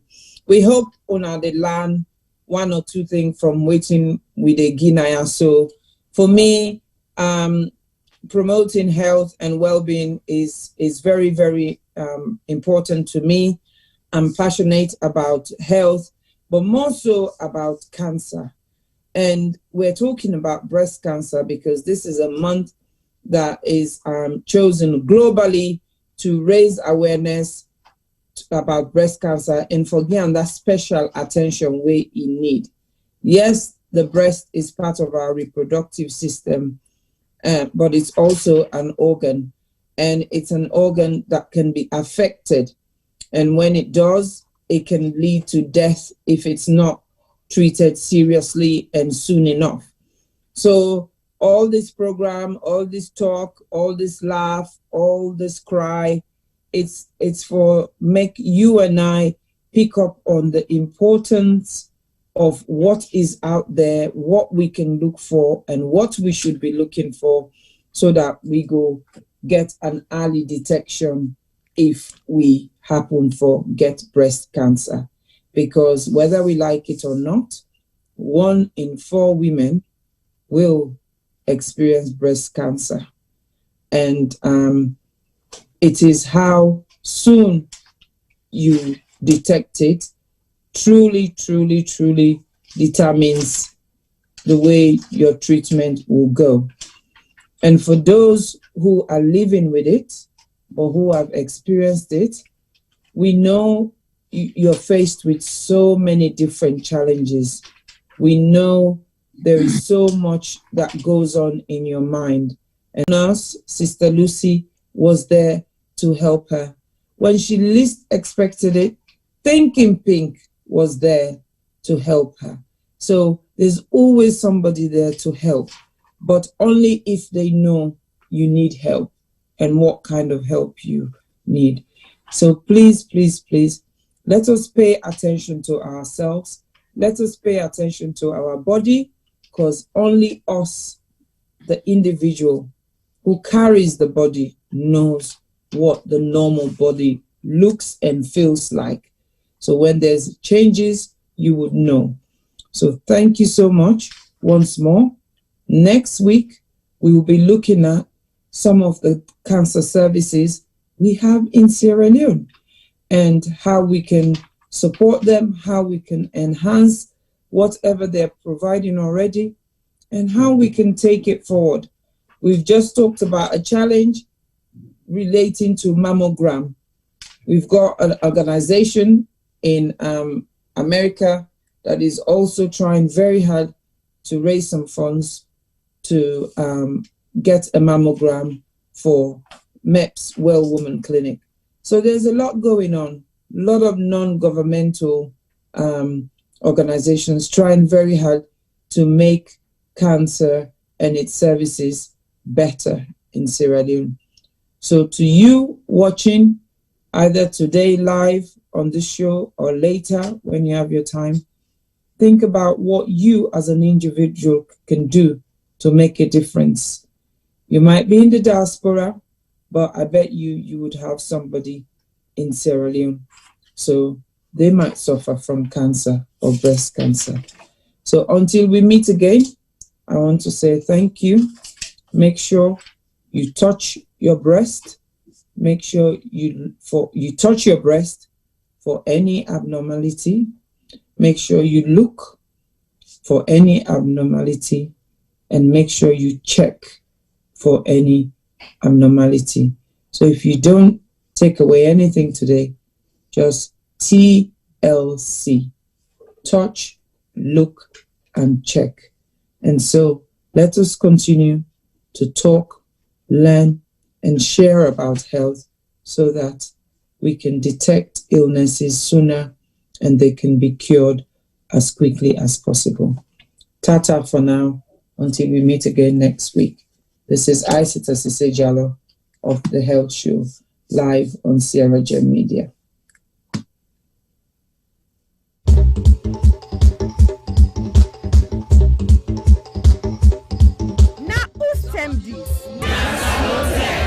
Yes, this na term for all Salon people and them party them. Sierra Gem Media will be bringing you a variety of programs ranging from documentaries to discussions, interviews, news, views, sports, and entertainment.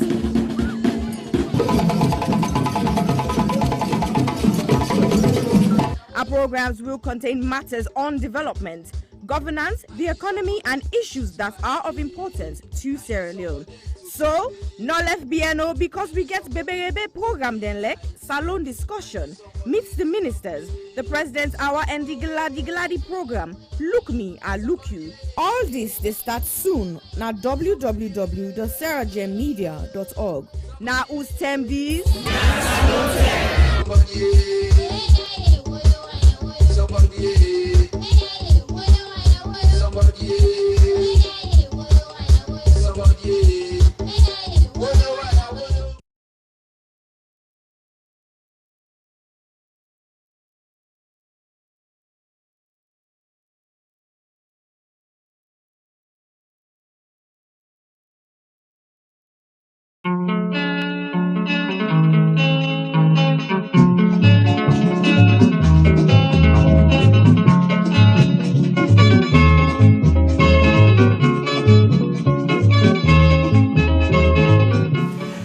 As we talk about burning issues ranging from politics to the economy, culture to sport, education to entertainment, corruption to the environment, we realize the Sierra Leone story is far from finished. So, Sierra Gem Media Production brings you Zoom In. Zooming In is the program that engages everyday people, entrepreneurs, inventors, entertainers, activists, policymakers, and politicians to discuss and debate issues relating to Sierra Leone. Zooming In digs deep into the issues and stories. Zooming In ensures the debate is pushed to another level. Zooming In asks those questions that has never been asked before. So, join me, host Chuma Baba.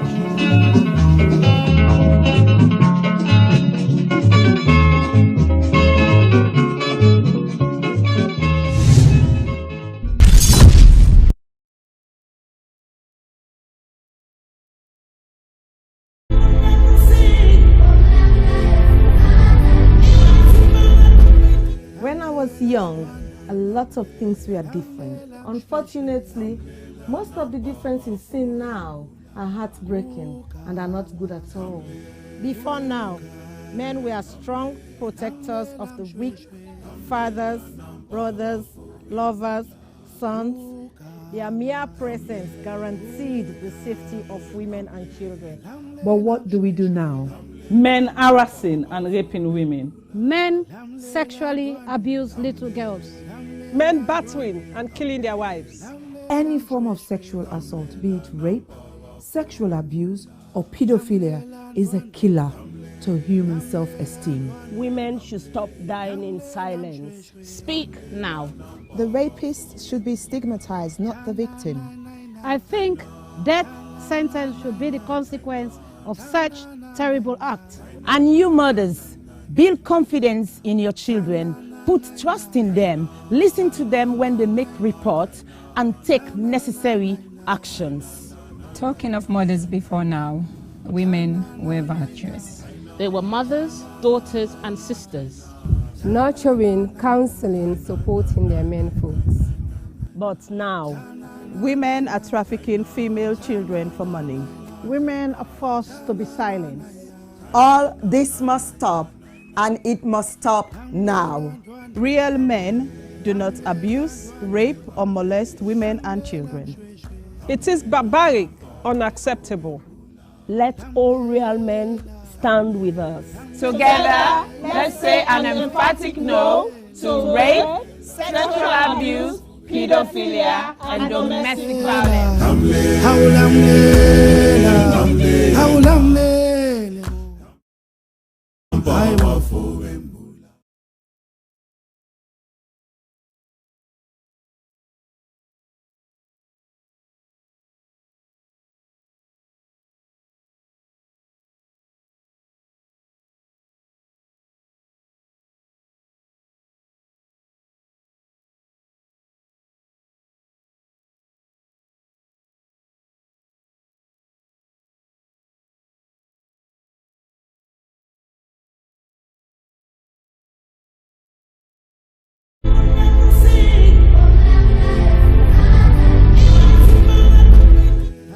All the crimes committed against a person, rape is the one that leaves the person feeling very violated. A rape victim is often left with the feeling that a part of them has been torn apart. To use another person's body and ignore the soul that resides within is one of the most outstandingly shocking crimes that one person can commit against another. Some men harass and rape their women. Some men sexually abuse underage girls. Some men beat and kill their wives. Any form of sexual assault is unacceptable. There must be consent before you act. Being in a relationship is not consent. If they are not sober, they can't consent. Flirting is not a consent. We had sex before is not consent. Silence, it's not consent. Only an informed, sober, freely given, ongoing, and enthusiastic yes is consent. Women should stop dying in silence. A man does not become a real man by physically dominating a woman. A man becomes a real man by loving, protecting, and respecting the woman. Real men do not rape or abuse women and children. Let all real men stand with us. And together, let's say no to child abuse, no to domestic violence, no to all forms of rape, being it spousal rape, intimate partner rape, child sex abuse, statutory rape, date rape, serial rape, and gang rape. We must rise up against this ugly trend. Justice for one, justice for all. All sexual assault must stop, and it must stop now.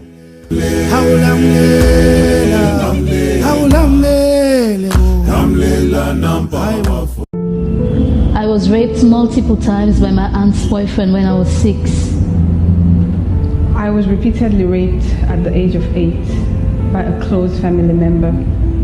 I was raped at 19. I didn't speak openly about it because I was ashamed and afraid that people would judge me. I was raped at age 5 by my caregiver's husband.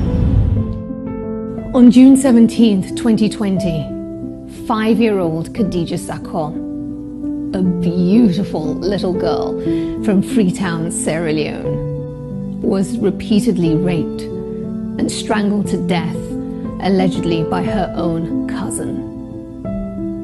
Her death shocked the nation. But in truth, in this small West African country, 9 out of 10 girls experience some form of sexual violence in their lifetime. Think about that for a second. 9 out of 10. That's 90%. My name is Aisha Sase. I'm a journalist and activist. I'm joining forces with Idris Elba and other activists from across Sierra Leone to support the survivors of sexual violence with the Survivors Solidarity Fund. Please consider donating whatever you can afford. All monies raised will go to 4 local organizations currently providing free medical and legal services to survivors. 5-year-old Khadija lost her life to sexual violence. That same threat remains for millions of others. So this is also a call for you to use your voice, your power, to draw attention to an enduring culture of rape. Together, we must end it now. My name is Aisha Sase. I am Khadija Sakho. I am Khadija Sakho. I am Khadija Sakho. I am Khadija Sakho. I am Khadija Sakho. We are Khadija Sakho. We are all Khadija Sakho.